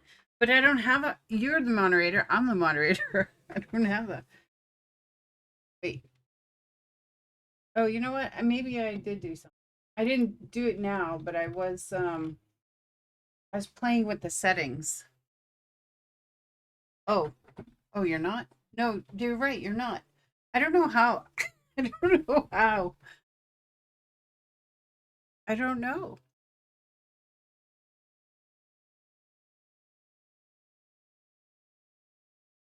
I don't know.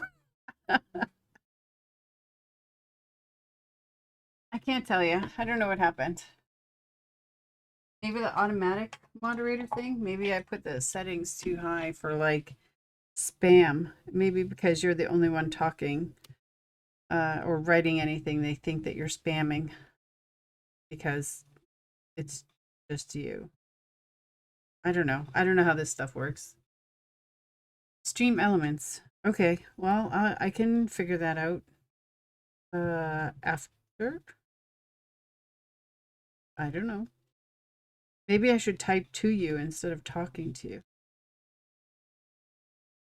I thought it was hilarious too, because I figured you just clicked on something and like it just deleted everything. And then, oh, there's probably like a way for me to like whitelist you or some other kind of, you know, approval thing. Like, hey, she can say whatever she wants. Yeah. I don't know. I'll figure it out after. I have like 400 videos to watch on how to make sure everything is set up the way it's supposed to be. I don't know. Can you even hear me okay? I should have asked you that before. you know.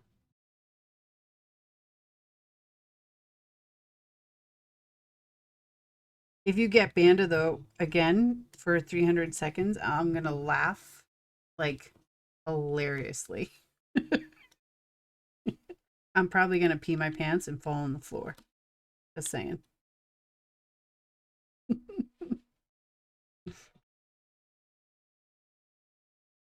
This is tedious, but at the same time, it's really gratifying to just pick off these little pieces of paper.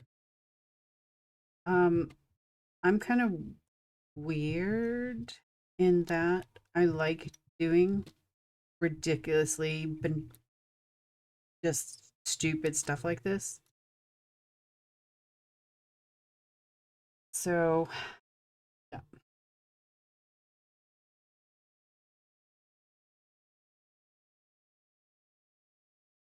The only other way I could have gotten really a good height on this is if I cut this die like 8 times and then just glued one on top of the other. That would have also done the same thing, but I don't have this die. This is for company that I'm on the design team for, and they gave me these dies to use. Um, Probably will eventually buy them, but I've been trying to be a good girl lately.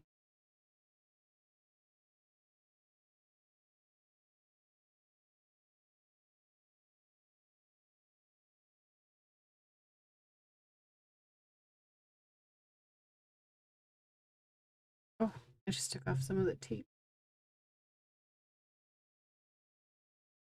But it doesn't matter because it's 3M and it's ridiculously good quality.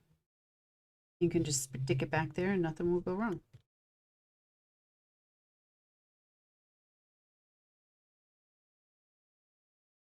All right. Now I'm just going to do, and then until you press it down, like you can still move it. So pretty even. Now it's stuck. Now it's 3D. Nice shadows. So I'll add a lot of just sparkly things on it, make it special. Put it on a card base. Well, I'll put it on a card base first, and then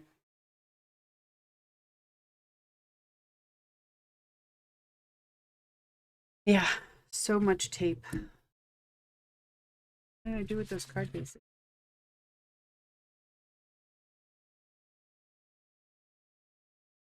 Were they this one? Yes, it was.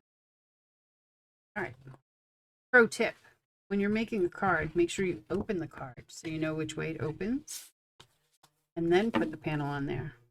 Because I can't tell you how many times I've done this. Which is perfect if it's for someone who's left-handed. But I don't get requests for a lot of left-handed cards, so. Okay. Tape.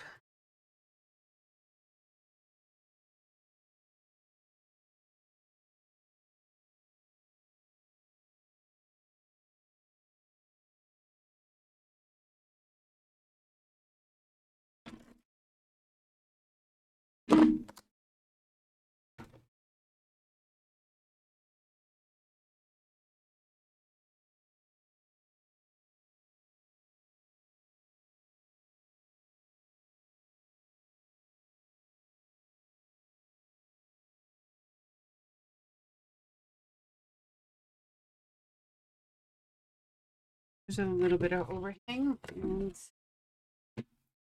perfectionist screaming. And you're probably going to just laugh at me when you see actually how much gets cut off. But reason why that little that was bothering me. There is a reason why the people that buy my cards actually like to buy my cards. It's little. it's even, completely even, 100% perfect. And because it's green, I'm going to add some kind of primary sparkle bits. I don't want to go too crazy because there's a good chance that this will be for a guy. But I can add some reds and blues. No, not this one. This one's past.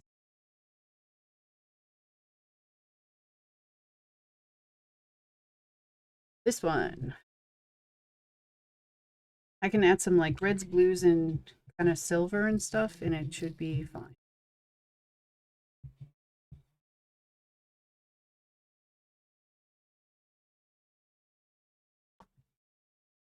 And what I think I'll do is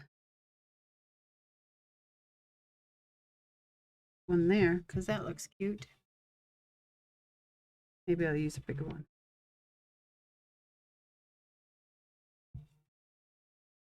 Yeah.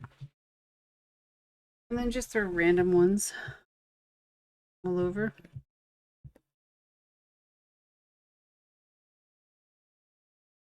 Very primary colors. Keep it, I guess it's more gender neutral than not, but like orange is a neutral. Silver works too.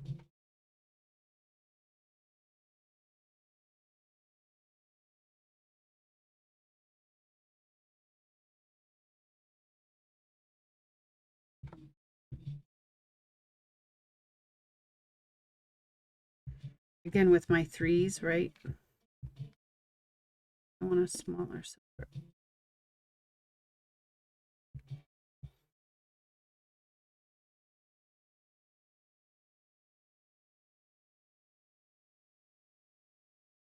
Add a key.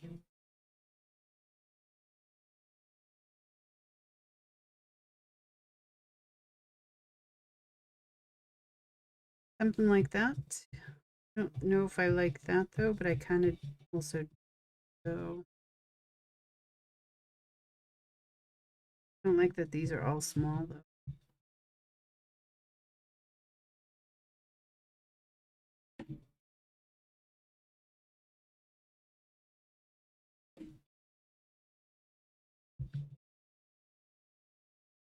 Yeah, I think that's good enough.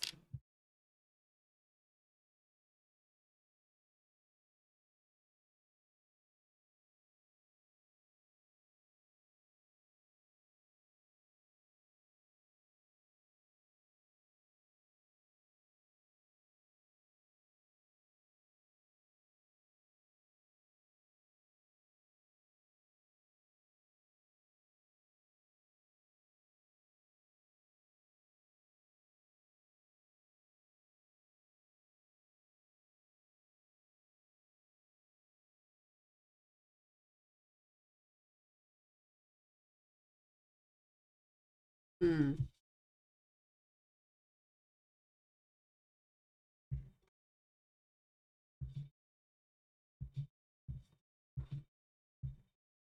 Nope.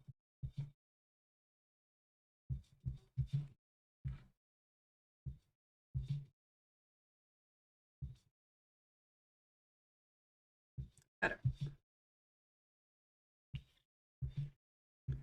And that's that. And the next one I will emboss. And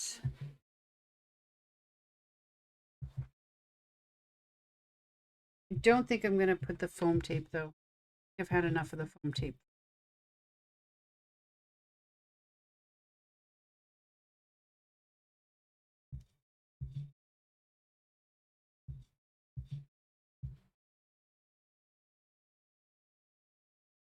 Done. Let that dry. The other ones. And you. Yeah, I think this one will be nice. I add, make this big silver sparkle and then just flat on there. I don't think it needs the height. That will look pretty. So Need scrap paper. I have two pieces of, one for embossing. This one, I'm just going to lay the embossing ink on top. Then I have tools. Get up and not get messy.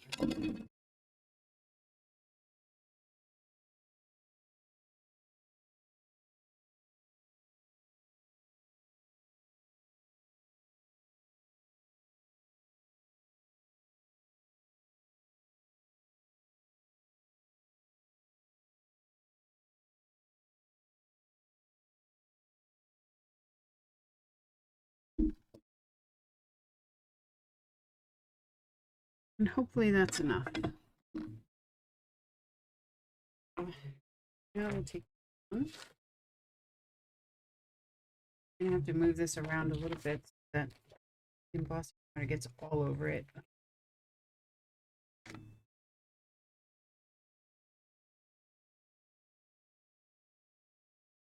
You sparkle.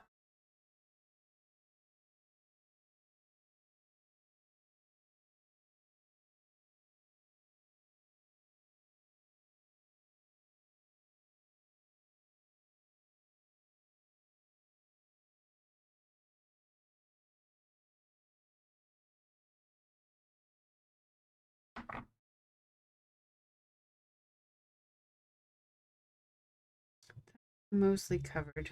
The only place it isn't covered is right where it is, where it's pinched. That's okay. Move this away so I don't blow it everywhere. I'm gonna mute you again for a bit. Don't blow out your eardrums.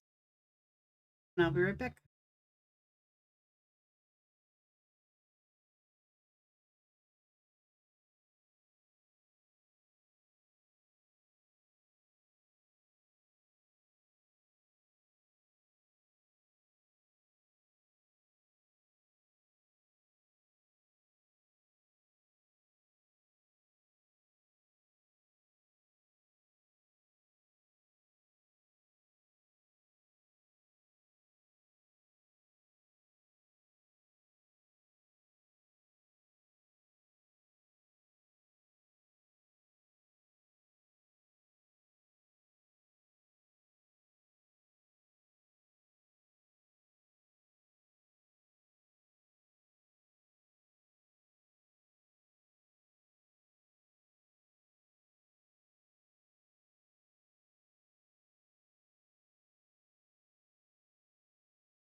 So it is mostly done, but there's some spots where it's missing. So I'm just gonna put a second layer on it. I'll be back.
much, much better.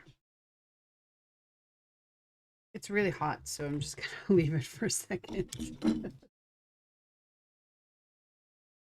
It's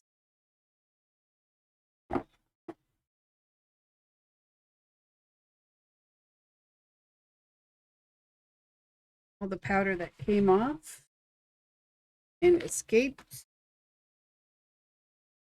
going on the floor until vacuum day.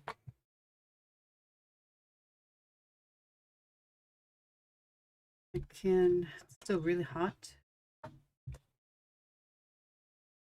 So, okay, and hopefully I won't make that big a mess. I'm not really counting on it. That's never been the case in the past, but you know, first time for everything.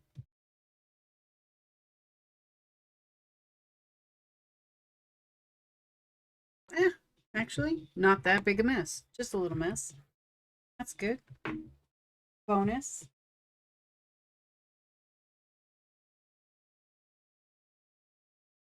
Okay. That's much better. The sparkle. Oh, the because let's face it, if you're sending hugs to somebody, they're probably going to a girl. Girls like sparkle. So big hugs, big sparkle. Now I am going to use this piece of paper and I'm just gonna put tape over everything.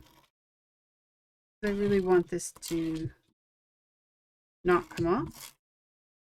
So I have to make sure I get all the little nooks and crannies, but I don't want to peel all of this tape off my desk after. So I'd rather just recycle the piece of paper.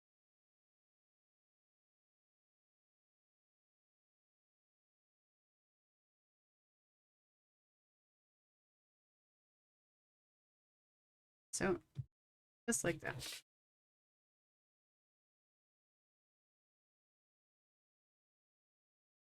Now this one, I need to be a little bit more careful placing down because it's so delicate. And I need this piece of paper to be even. So see what I'm doing. Centered. About the same space on each side. And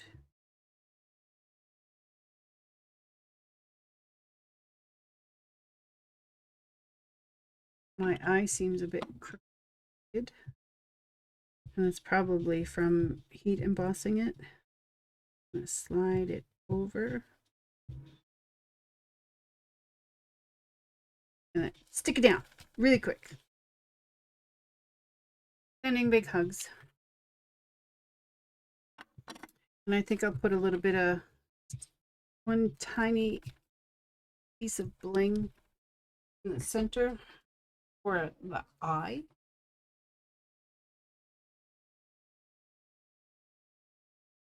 I think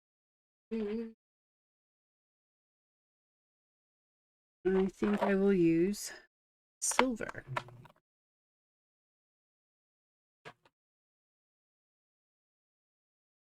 I think I'll put it on the card first. Pro tip, open your card.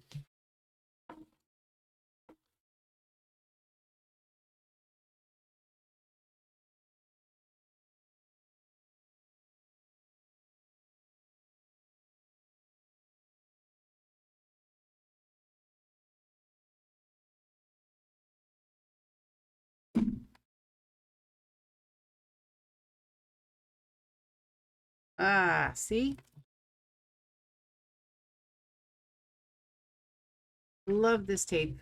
Does not permanently stick until you press it down.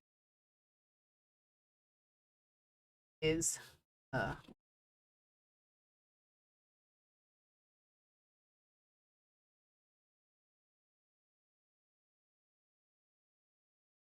card a little bit longer, and so that has to come off.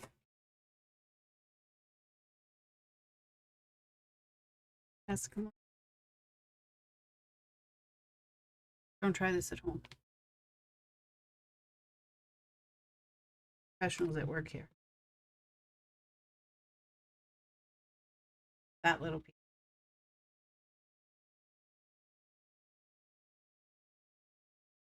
Okay.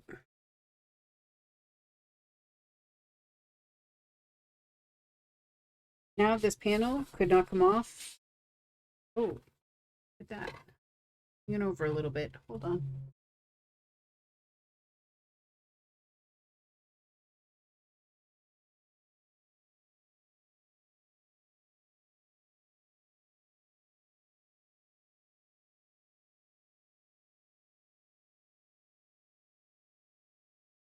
It's right here is how anal I am.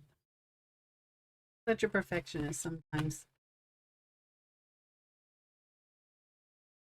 I want the biggest one. I want it to not stick to me.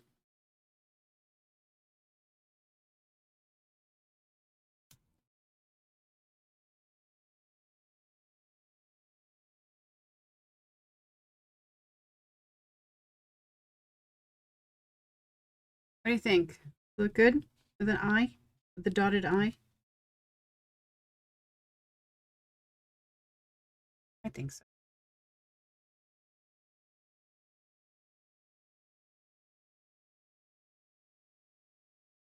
Yeah, you like it? Okay. Then we're sticking to it.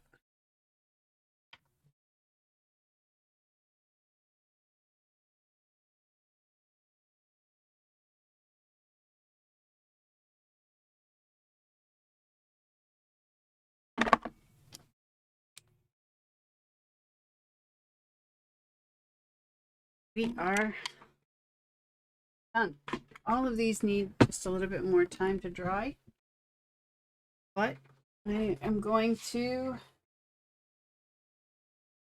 put my stamp on them so people know where they come from.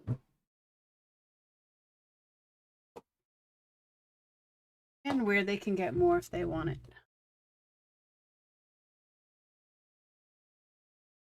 My own stamp, and I permanently adhesed it. No, permanently attached to this little stamping platform. I have it perfectly lined up, and then I use the grid lines to figure out where it should go on the card.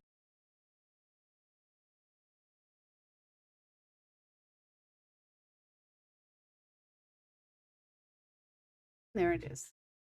Let that dry, let the front dry. This is the other one, and you can see they're not 100% dry.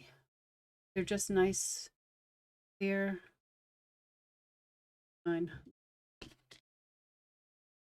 It can handle just being down like this for a little bit. Then I'll put it like that, so both front and back get a chance.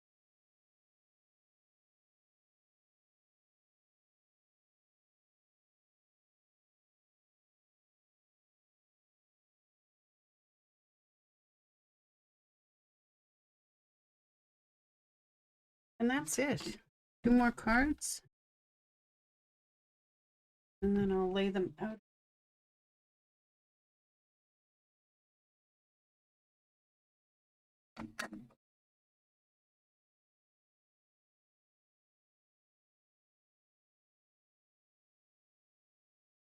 Oh, these didn't really count, but they're still nice and they're still done, so I'm counting them anyway.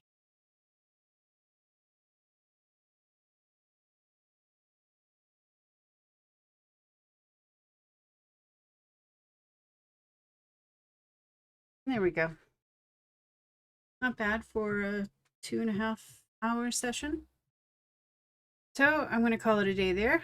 Go and grab some lunch, let these dry, and then I'll put them in with envelopes.